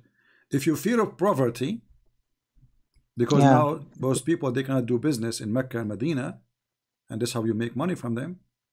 Well, no problem. Go and attack the Jews and the Christians. So the purpose of attacking the Jews and the Christians is just because the Muslims, they were going in a poverty, and Muhammad is trying to find a solution. They don't do work. They don't do farming. Who feed the Muslims? Can you tell me who is the one who feed the Muslims? Yeah, it's like they did something like they will go on war, and when they will win over the war, and they will get money like Malik Ganimat. Okay, but who is the one who feed them? Who is, like I live in America, so we have American farmers, like we buy almost like everything from China except food. All the food is made in USA. So so who is going to feed us if nobody in my country make food or do farming? Nobody, like, it's like they have to have some source. Yes. Okay, and what is the source? I have no idea. Like I never thought about this thing. Like, is it true that the Prophet of Allah, he cursed those who do farming? No, I don't think so. What if this is true? So Allah will curse like who will do the farming? Yeah. I don't know. Let me find the hadith.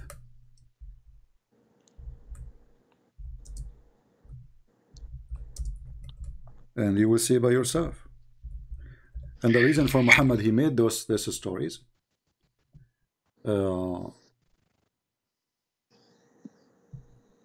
because he wants people to be criminals. He don't want people to work. He don't want farmers. He don't want peaceful people to live in peace and do farming like everybody. He wants a bunch of criminals. We go to the hadith and we will find. I'm trying just to find the hadith in English.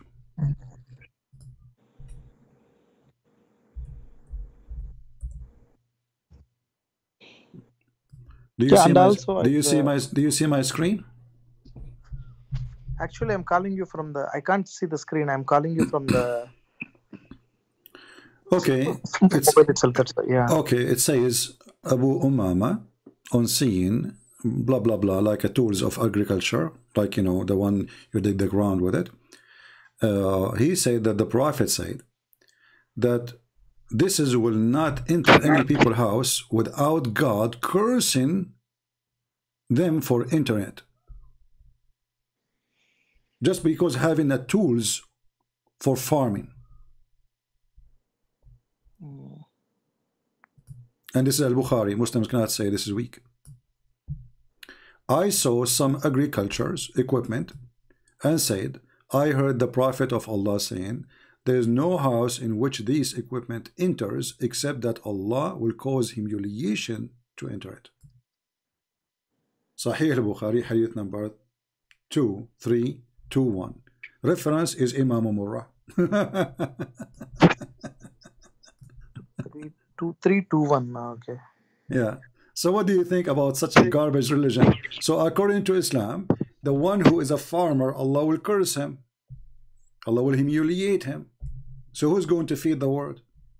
How we eat? We eat each other? How the Muslims they make living? Who's going to feed the Muslims? Muhammad, he wanted them to be staying as gangs, criminals, attack their neighbors, take their money, and they work for you. I don't know. I'm still searching a lot of things, and I have to.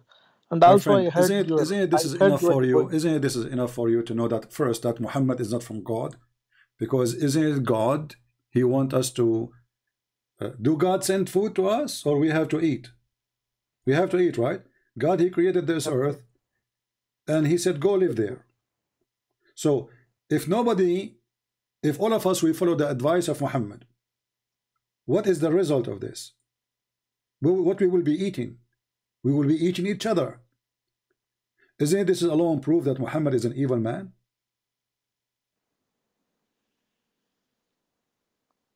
Yeah, and also I've also listened to your. I watched your video on he forgot some verses.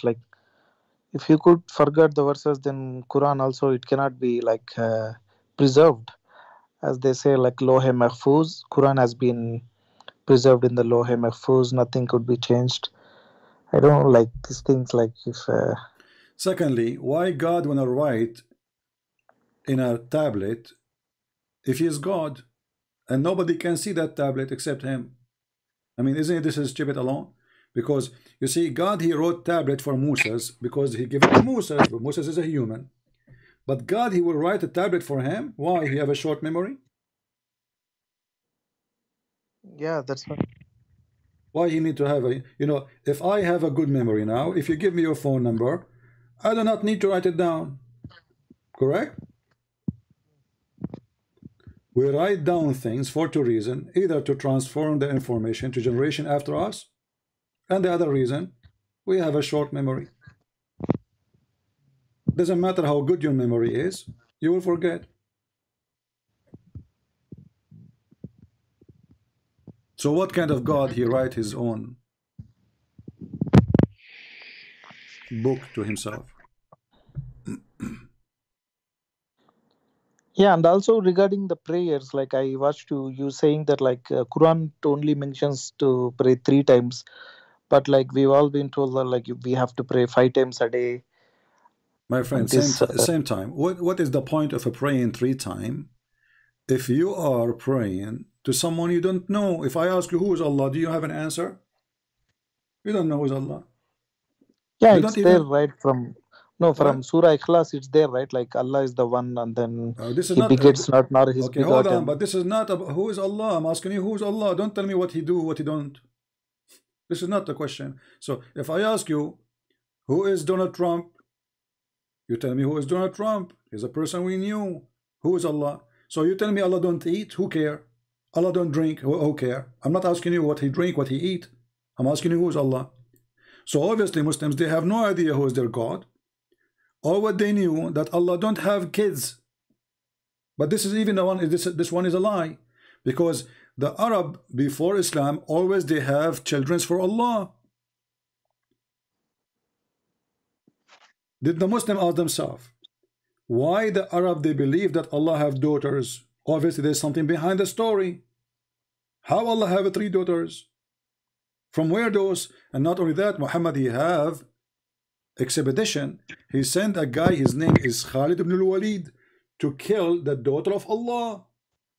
And this is written in their books. I've never heard about this. Allah has never had like daughters or something. What do you mean He never have daughters? Allah wal Uzza, and even Muhammad he bowed down for them. No, but in Surah Ikhlas it says that Allah is the only one. He begets not, nor He's been begotten. First of all, when you say Allah is, doesn't say Allah is only one. It says قُلْ هُوَ اللَّهُ أَحَدٌ. Ahad is a word mean one of, not one. Ahad is one of, not one of. Not one. We have a day, it's called Ahad actually. Ahad. It's Sunday. If I read English translation, it's only says that Allah is the only one. Yeah, this is the translation. Okay, and same time, if Allah is 1 or 2, who care? Okay, so I mean, He should be 1, He should not be 2. That's why you call Him Allah. You don't call Him Allahs. But who care about this now? He is 1, He is 2, He is 5. Still, they don't know who's this God. He's 1. So what? I'm glad He is not 0. I mean, even the argument is silly. Shaitan is a 1. Iblis is 1. Jibril is 1. And there's many Jibril, no. So does that mean He's God? So this Muhammadan religion is very silly. They have no idea what they are talking about. So here we go. I'm in front of you. I'm asking any Muslim to tell us who is Allah. They have no idea. Including you. And you are a Muslim. Who is Allah? Or what you tell me Allah is 1. Who cares if He's 1 or 4? That's not the question. Allah is 1, Allah is 5, Allah is 10. I don't care. I'm asking you who's Allah. They don't know.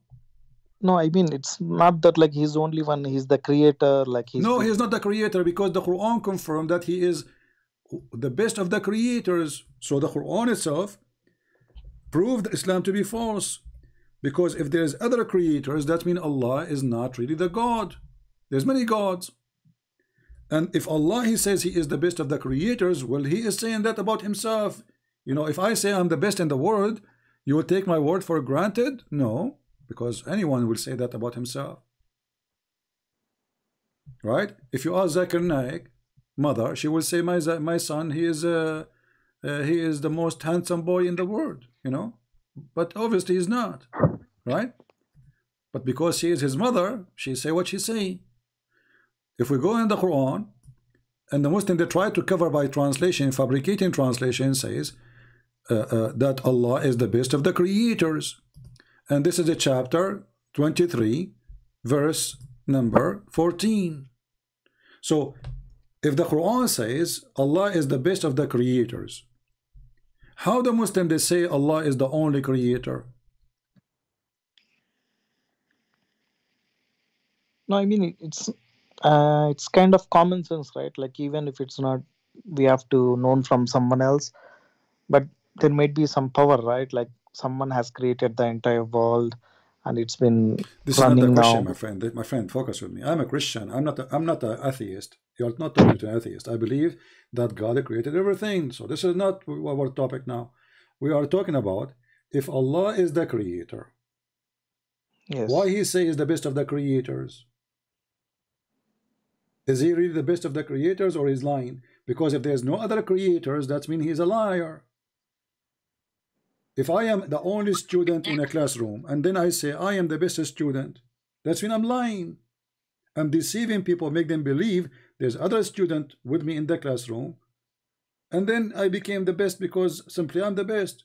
But if you are the only student in the classroom and you say you are the best student, you are lying. You are not the best. Right? The best, Yeah. you will be the best if there's many.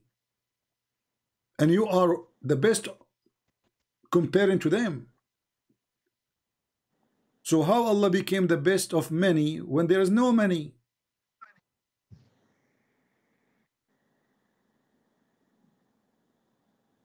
I have to look up into these things. Like My friend, what do you mean you need to look up? It's in front of you. Search your phone right now if you're going to see the screen. Search chapter 23, verse number 14. It says Allah is the best of the creators. Secondly, what kind of God? He is the only God, the Muslim they claim. And then he claimed that the word, the sperm, nutfa, became a dead blood. Who in the world want to believe in such a madness?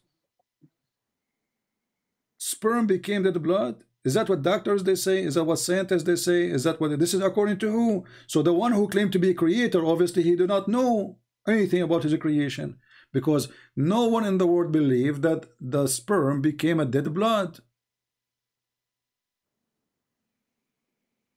And by the way, the reference for this Quran is Imam Murrah.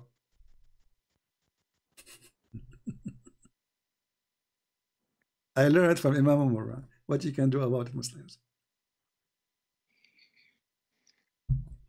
The time traveler. Any Abdul? yeah, time traveling. I obviously I know about this time traveling thing. No, Yeah, focus with me this one now. Focus with me in this one, my yeah. friend. Focus with me now. So what do you think? What do you think? Yeah, time traveling one. I think that this Miraj, this night journey. I would think it as just a dream or something. But I My would friend, not the dream believe or not, that focus with me here. I mean, what kind of God you do not know how the babies are created?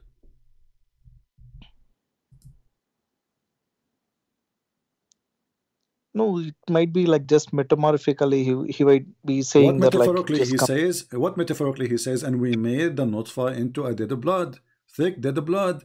This is not metaphorically. He is talking about how he created you in stages.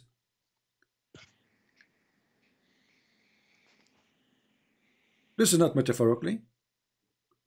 So if I'm trying to escape the embarrassment, I will say this is metaphorically, but everybody can see there's a blood, there's bones, there's a flesh, and this is the one who's talking is God, is not somebody doing meditation. If I am the one saying that, oh God, you created me in such a, this is my, let us say I am doing, thinking about how God created me. So I can be wrong about it, but still I'm saying it to, to appreciate God. But this is God himself is talking. This is not Muhammad even supposedly. So how God he made such a stupid mistake? So this verse is full of mistakes. All of it is a mistake, because the nutfa, the semen, will not transform into dead blood, and dead blood is dead blood. And then he made the dead blood into a little lump, and then he made the little lump into a flesh. So we have a flesh before the bones, and bones at the end.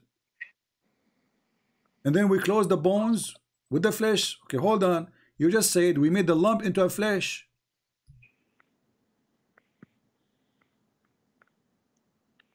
Yeah. You know, this what kind of translation this translation is? In Arabic it says فَخَلَقْنَا الْمُضْغَ عِظَامًا. There's no flesh. This is a stupid translator trying to fix it. He says we made the lump into bones. There's no flesh of bones. Into bones. So now when you are, let's say, in the 3rd month or etc., you are just bones, and then after that Allah he clothes you with the flesh. And then he claimed that he is the best of the creators. And you want to stay as a Muslim?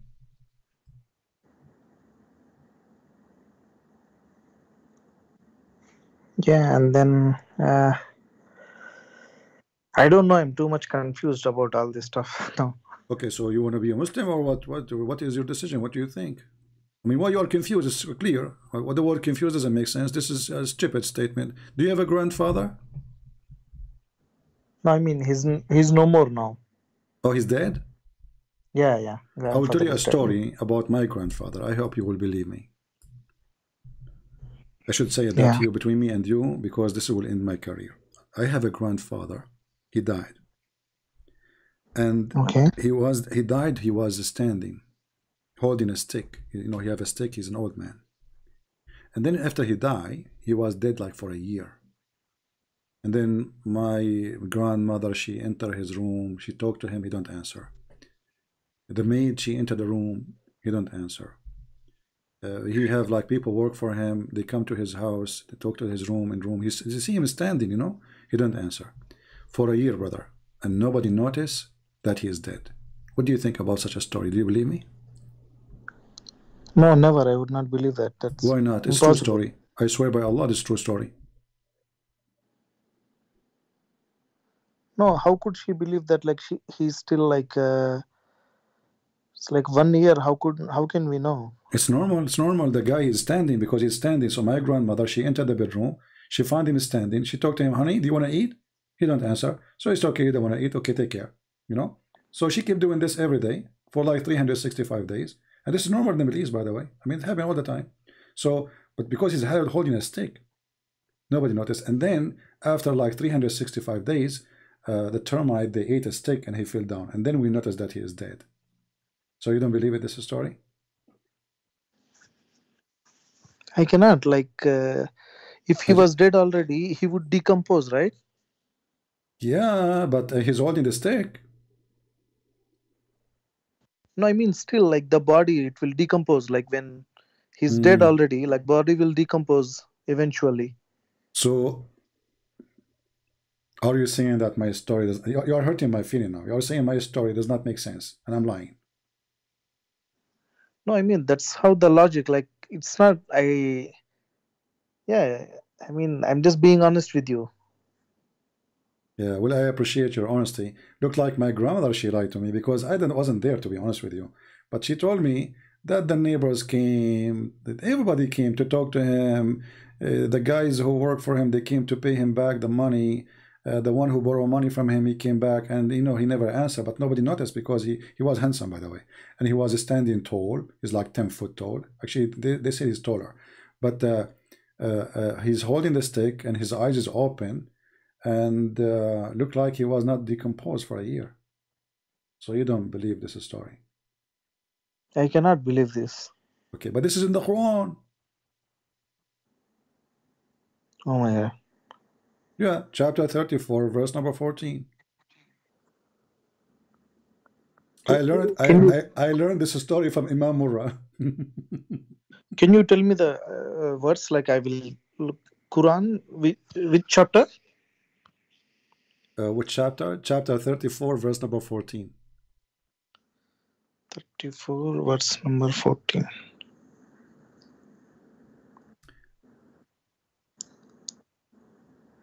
Yeah, so when we decided that death should come upon him, nothing gave them any indication of his death, except a creature of the earth that had eaten up his scepter. So when he fell down, the jinns came to know that if they had the knowledge of the unseen, they would not have stayed so long in the humiliating punishment.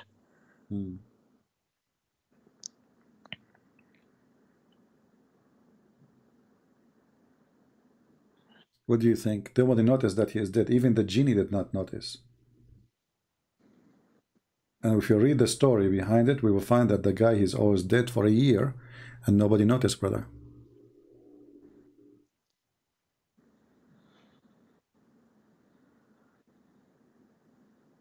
Oh my God. Yeah, I can show you the whole story if you want. I mean, if you like to read, you know, we can go to Ibn Kathir, which Muslims, they keep asking me to read Ibn Kathir, chapter 34, verse number 14. Not this one. This one is about Mut'ah. Forget. Let us go to Ibn Kathir. Ibn Kathir, here we go. At Tafsir. No, not this one. Hold on.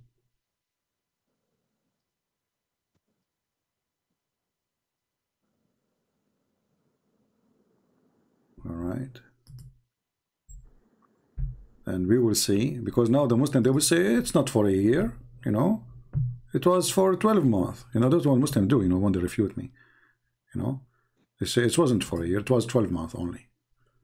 And this is supposedly like how they prove me wrong, you know, because there's a huge difference between 12 months and 1 year. Yeah, because Islamic year is 10 days less, you know. So anyway, here it says, this is Ibn Kathir saying, Allah told us how Sulaiman, peace be upon him, died, and how Allah concealed his death from the jinn who were subjugated to him to do hard labor. He remained leaning on his stick, same what happened to my grandfather exactly, which was his staff, as Ibn Abbas, and this is the one Muhammad he hired to explain the Quran, so he cannot be wrong. May Allah pleased with him said, and Mujahid and Hassan, and by the way I will add Murrah. Muslims, I added Murrah, what you can do about it. And Qatada and others, he stated like this for a long time, nearly a year, when the creature of the earth, which was a kind of worms, ate through the stick, became weak and fell into the ground. And then it became apparent that he had died long time ago before. So what do you think now? I just think it's a fairy tale. It's like it doesn't make any sense at all. So why you don't leave Islam then? Oh my God.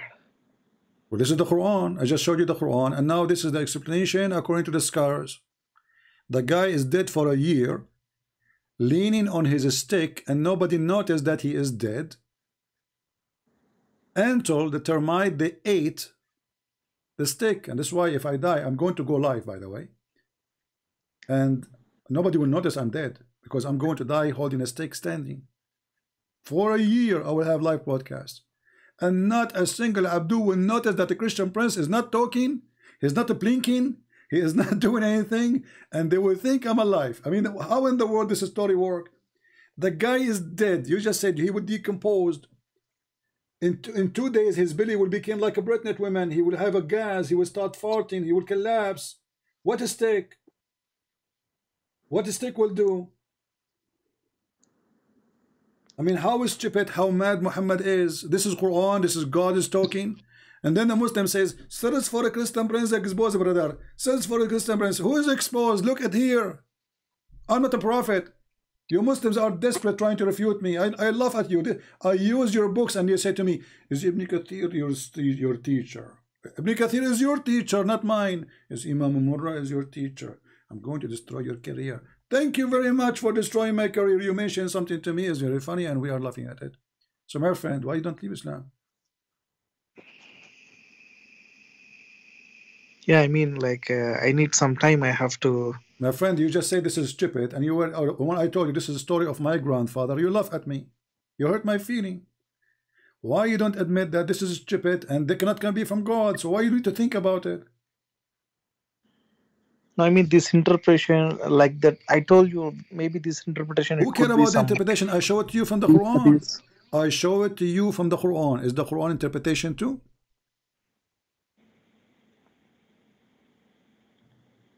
Is the story in the Quran is interpretation? How long is going to take for a termite to eat a stick of a king? What do you think? 5 minutes? 10 minutes? No, month? I mean, like, this story doesn't make sense and at all. Like maybe exactly, but this is Quran now. So even if the story in Ibn Kathir is not explained, the guy, he is a king. He have the best of wood to be his staff. Imagine, what do you think the king will use? He will use a cheap wood. You know what I mean? This is a king. And this piece will be covered by gold, even if it's made from wood. So how long is going to take the termite to eat it? This is Suleiman, the Muslim. They say that his army was a 300 mile long. Yeah, they say that like he's the king of all jinns. He has the control of jinns. So imagine what kind of a staff he have in his hand, and now he is dead. holding the staff, and the termites start chewing it. First of all, people who come, the servants, and this is the house of a king, nobody noticed that there is a termite eating the staff? I'm talking now about the Quran alone. Read with me carefully. Yeah, I'm seeing the screen. So imagine, so forget about the story in Ibn Kathir. You are a king and you are holding the staff and you are dead. But there's termites are eating the steak and nobody notice. I mean, do you know how many servants this guy he have? Do you know how many times they clean the room he have? He's a king. This is not even this is one of the most powerful kings supposedly. So how in the world they are eating the termite and nobody noticed the termite? Maybe it was one termite only hiding behind the steak.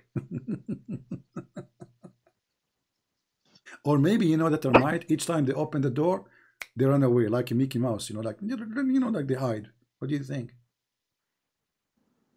Yeah, this is just like, it doesn't make any sense at all, this one. So why you don't say I'm out of Islam, my friend? Yeah, I mean, I need some time. I don't know, because it's why you need some time? Like, you just say it doesn't make sense. You just say this is stupid. You just made fun of my grandfather who died the same way, by the way, I told you, and you did not. You hurt my feeling. I'm hurt by the way, no, from you. But I will forgive you. It's okay. So may Imam Murrah forgive you too. So how in the world you don't believe in such a story? It's a stupid story, and you agree. And now you are saying to me, I need to think. Think about what?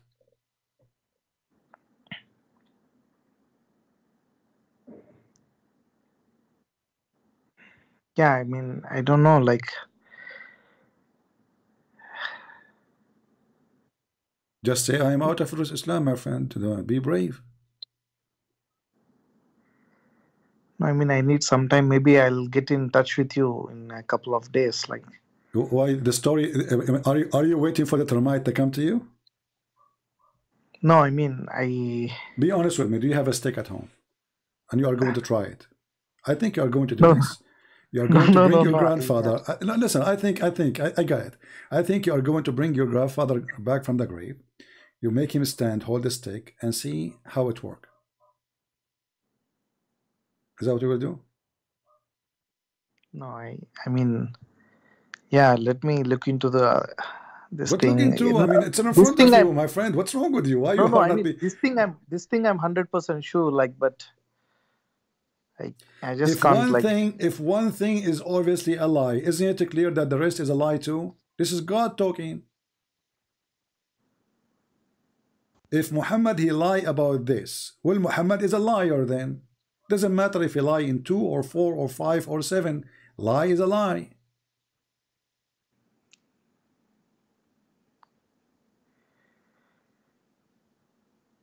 Yeah, let me think, and I'll. Okay, I cannot force you, you know, but I advise you then to go and buy a stick. You can buy from Amazon. I can give you a link. You know, there's a nice stick, and not only that, you know, I advise you to buy a stick which will not rust and no termite can eat it. So you can, you know, your grandfather can stay standing up for 10 years, 10,000 years. You know, it's very easy. Just hold the stick and die. You know, I know a guy actually. You know, this was like long time ago. You know, he was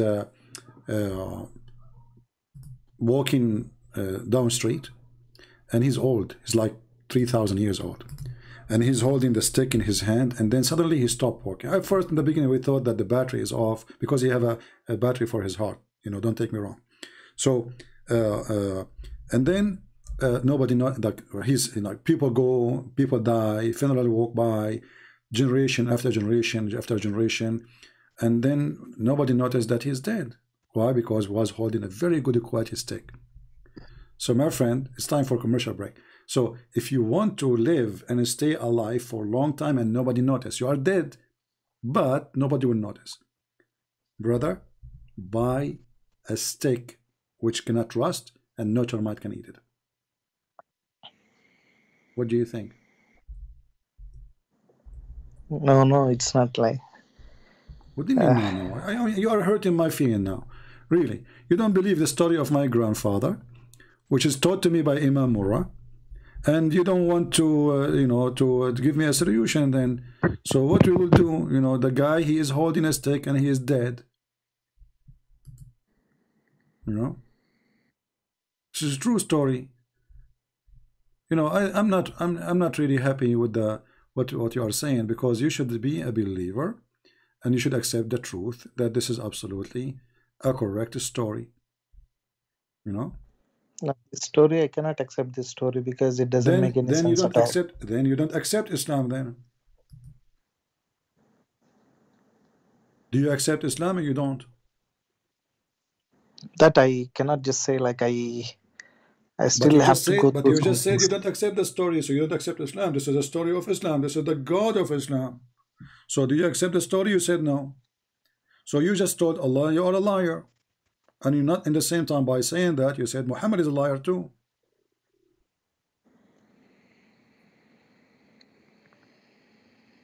Yeah, I'll check with this, like, you know, someone else, like maybe some scholars. You are not you know, obviously in your heart you are out of Islam, but you are not brave enough to say I am out. You are just saying I will check. What check? It's in front of you. I wanted to know their perspective on like how they would say, like.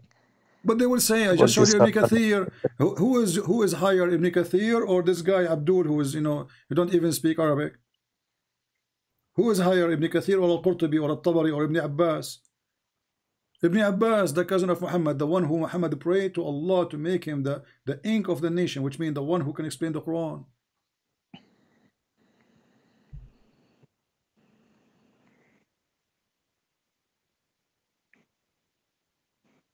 Why you are brave enough to say I am out of Islam, my friend? No, I'm not saying that, like, I just need some time, like I have to read more and maybe it's in front of you. Listen, I'll get in. Be honest with me. Is the story in front of you, is it clear to be fraud? Fraud, I don't know, but like this story doesn't make any sense at all. That's I'm sure. Okay, what doesn't make sense? So what does that mean? You are the one, when I told you, this is my grandfather who died. He said to me, you gave me a good logical explanation. You said his body would be decomposed, right? Of course, yes. Okay, so he's holding a stick or not, who cares? Even if he's laying down in bed, he will be decomposed, correct? Yes, of course. So not only this story doesn't make sense, it's a stupid story.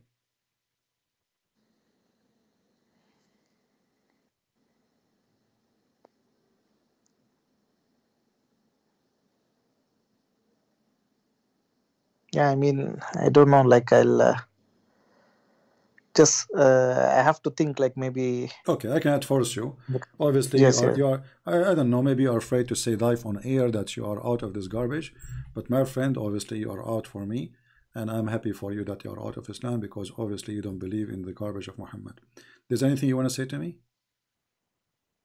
Yeah, that's all. Like, if I have any doubts, like, I will call you. Like, what do you have any doubt? Already you reject the story. You reject my story about my grandfather hurting my feeling, and you heard the feeling of Muhammad, Prophet Muhammad now, and now you are not going to go to heaven, and your penis will not be long.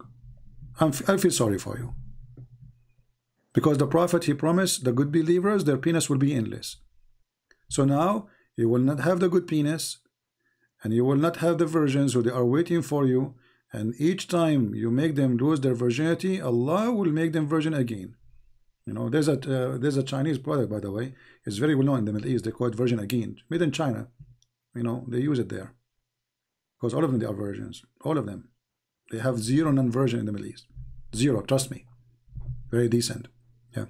So I'm telling you, you know, already you are out of Islam. Why you don't say it? But it's okay. It's up to you. You don't want to say it, and you are hurting my feeling now. I need to, you know, to take a break maybe for a month. You did not believe the story of my grandfather, which is a true story told to me by my grandmother. She have witnesses, by the way. She have her cat. She was there. She have her dog was there too. And even she have, you know, a signature from my grandfather saying, this is how I died. Because after he died, I didn't tell you the story. This is the rest of the story. After he died and he was holding the stick, so, you know, my grandmother, she said to him, oh, we have a check we need to sign. Are you there? He didn't answer. So she put a pen in his hand, and then, because he's holding the stick in the other hand, you remember that. So she put the pen in his hand, and she moved his hand like, and he made signature. So she have his signature too. And all of this, sister, you don't believe it, and you hurt my feeling. So my friend, You are out of Islam, you say it or not. And you know that. What do you think? No, I mean, I just need some time. Like, what you said is like, I agree that like. You agreed. Thank you. You agreed. Islam is a garbage. Yes, you agreed. You agreed. That's it. You say it. Islam is a stupid religion. You agreed. Thank you very much. So you are not, you don't want to say, you know, there is something holding you, but you agreed. You agreed that Muhammad is a fraud because this is a lie. You agreed that this is a stupid story. You agreed that this cannot be from God. So what is left? You are out of Islam. Yeah, you know, like some concerns, like I have to be.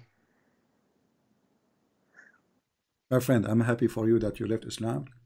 And if you have any questions in the future, feel free to call me. I will be happy to take you. All right?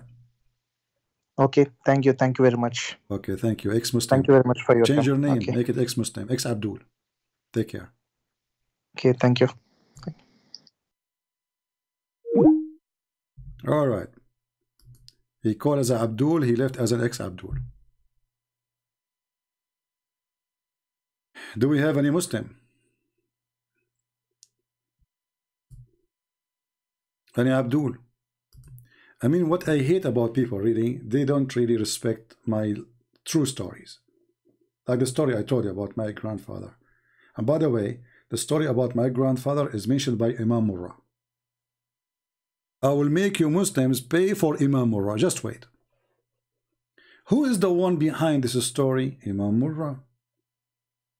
Who learned this story? Who is teaching Muhammad this story? Imam Murrah. Did Muhammad learn from Imam Murrah? Or he learned from Allah? That's a good question.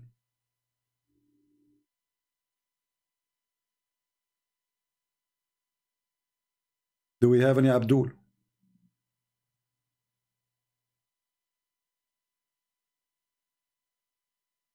Anyone?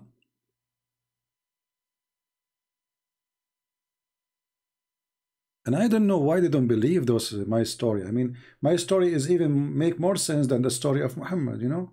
I mean, my grandfather wasn't a king, you know.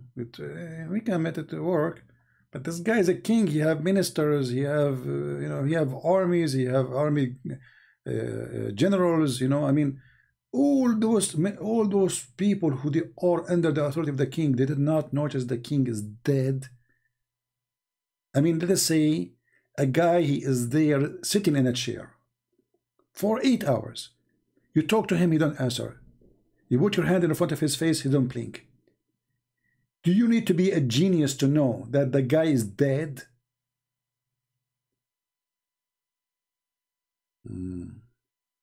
True story.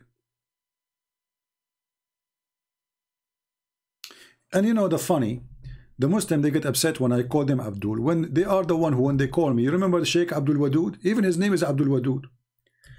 He said to me, I will give you an example. There's a guy, his name is Abdullah, and the other guy, his name is Abdul. Go watch the debate. Go watch it. Isn't it the Quran says that Muhammad is Abdul? And you are Abdul? Abdul.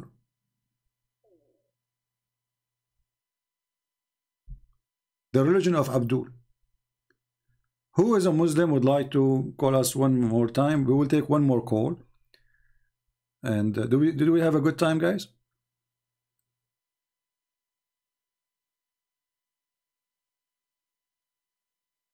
Did we have a good time? Don't forget, please, to leave your comment, because the more comments you leave, the more Abdul they will read, and the more YouTube will see that there is an action here, so they can you know, like suggest my the videos, which is our videos, not really mine, for everybody. So what we learned today, we learned that Muhammad is anti-farming. Muhammad, he believed that anyone do farming, anyone have any tool of farming, like you do in your yard, Allah will humiliate you. Why? Because this is the devil. The devil, he wants people to kill each other to make living. We learned that Muhammad, he consider Islam the same as a snake. Islam is a snake. Start as a snake coming out from the hole in the ground. And not only Islam as a spread, Islam as a faith is a snake going back to its hole.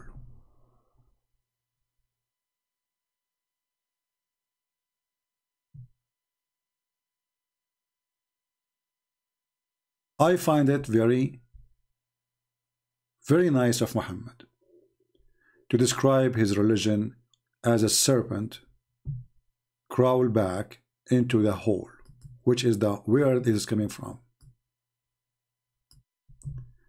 And you guys, when you share my books, we have many translations for free. Russian, Chinese, even Indian languages recently. Indonesian, Malaysia, you know, you name it. Albanian, Croatian, French, German, English. We have tons of languages, thank God. Maybe my book soon will be #1 translated book exposing Islam in the world.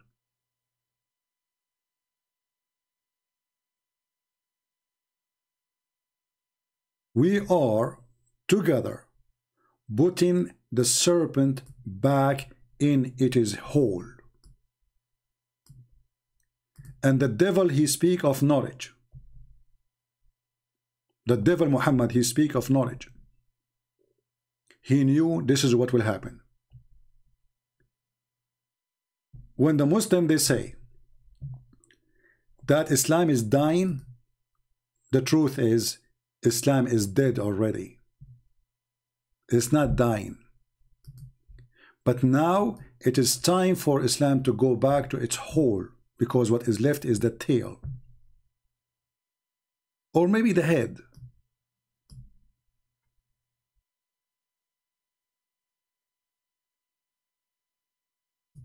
So, Ali Dawah. If you remember this video, it is budget for you.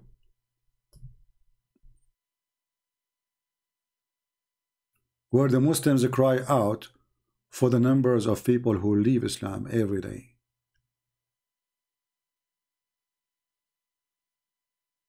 Every day. To show that over 100,000 Muslims leave Islam every single year. It is going to become an avalanche. 24% of Muslim youth are leaving Islam. A tsunami. Do you understand now why Muhammad is saying Islam will go back to its hole? Because it is tsunami. If you go and see how many Muslims in Indonesia watch my videos, you will not believe it. The number is scary.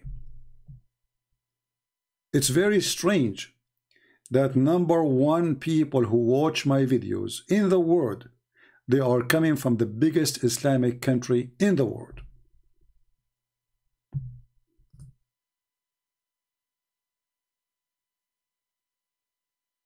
As you know, we don't keep my videos here for long.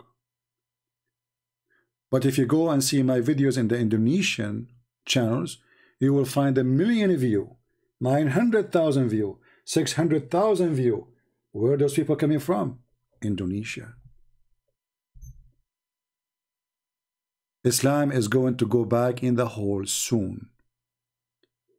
And with your support, we are going to make it go back faster. So we pray for Indonesia to see the truth. We pray for the Muslims in Indonesia. We love them, we don't hate them. Not only for the Christians in Indonesia, we pray for the Muslims. We don't hate the Muslims, and we will not hate them, even though Islam teaches them to hate us. For we are following the good Lord. And the good Lord, he said it clearly. For God, he loved the world. He sent his only begotten son. God loves you, Muslims. But do you love him? You are following the serpent.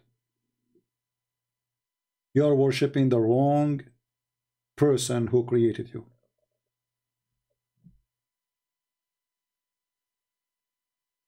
Instead of Worshipping the one who created you, you are worshipping the wrong person. That's what I meant.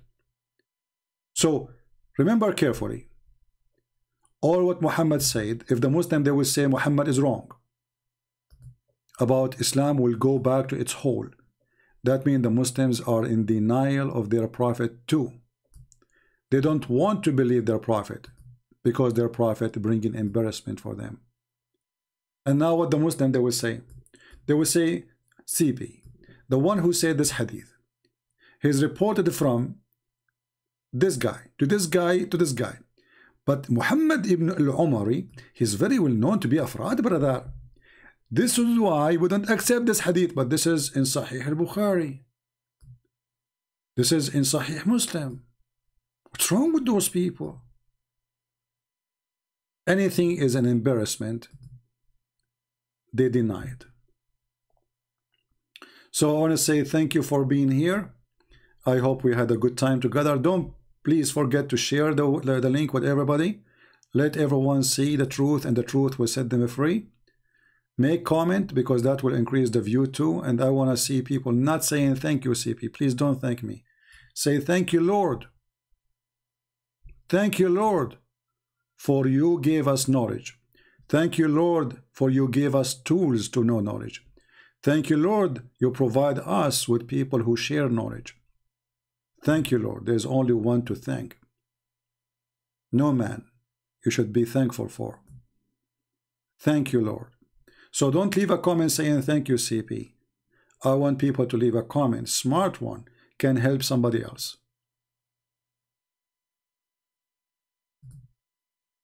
Help somebody with your comment. And actually the topic today I made is just because one of the comments somebody made. It was a smart comment. So those who they really think they should be thinking how we can help other person who is going to watch or read comments, maybe we can teach him something. Pause a verse from the Bible. Respond a comment from the Bible about what you heard. Make a response of a Muslim comment. By doing that, my friend, the Lord will recognize you. It's a comment, doesn't cost even money. The Lord, he says, from their fruits you shall know them. If you don't even have the time for a comment, what do you have for the Lord? Thank you very much. I wish you a great Saturday, and I pray to the Lord to open the eyes of the Muslims. We love them, we don't hate them. Hate is from the devil, and that is Islam. The Bible says love never fails, and we are successful. If we hate the Muslims, those Muslims will not leave Islam. You see, the one who is making best of my videos, actually, he is an ex-Muslim. He is in the chat right now. Him and his family, they left Islam. If we hated this guy, if we teach hate against him, neither him, neither his family, they will accept Jesus. We have admins right now here with us. They are ex-Muslims. Isn't this wonderful? Why? Because Jesus loves them. Same we do. So don't let hate overcome you, conquer your heart, and make you follower of Muhammad. Because even if you are not a Muslim and you have hate, Shaitan, Satan, he conquered you. He overcome your heart. So be good as your Lord is good. Thank you all. May the Lord bless you all. We pray for the Muslims, for their salvation, to see the truth. We pray for the Christians to be awake and to be active and to do the good work for the Lord, because time will come and time will go and you will die and nobody will remember you except remembering what you did. Thank you. God bless you, and see you soon again. This is your brother Christian Prince, was serving you for today humbly. Take care.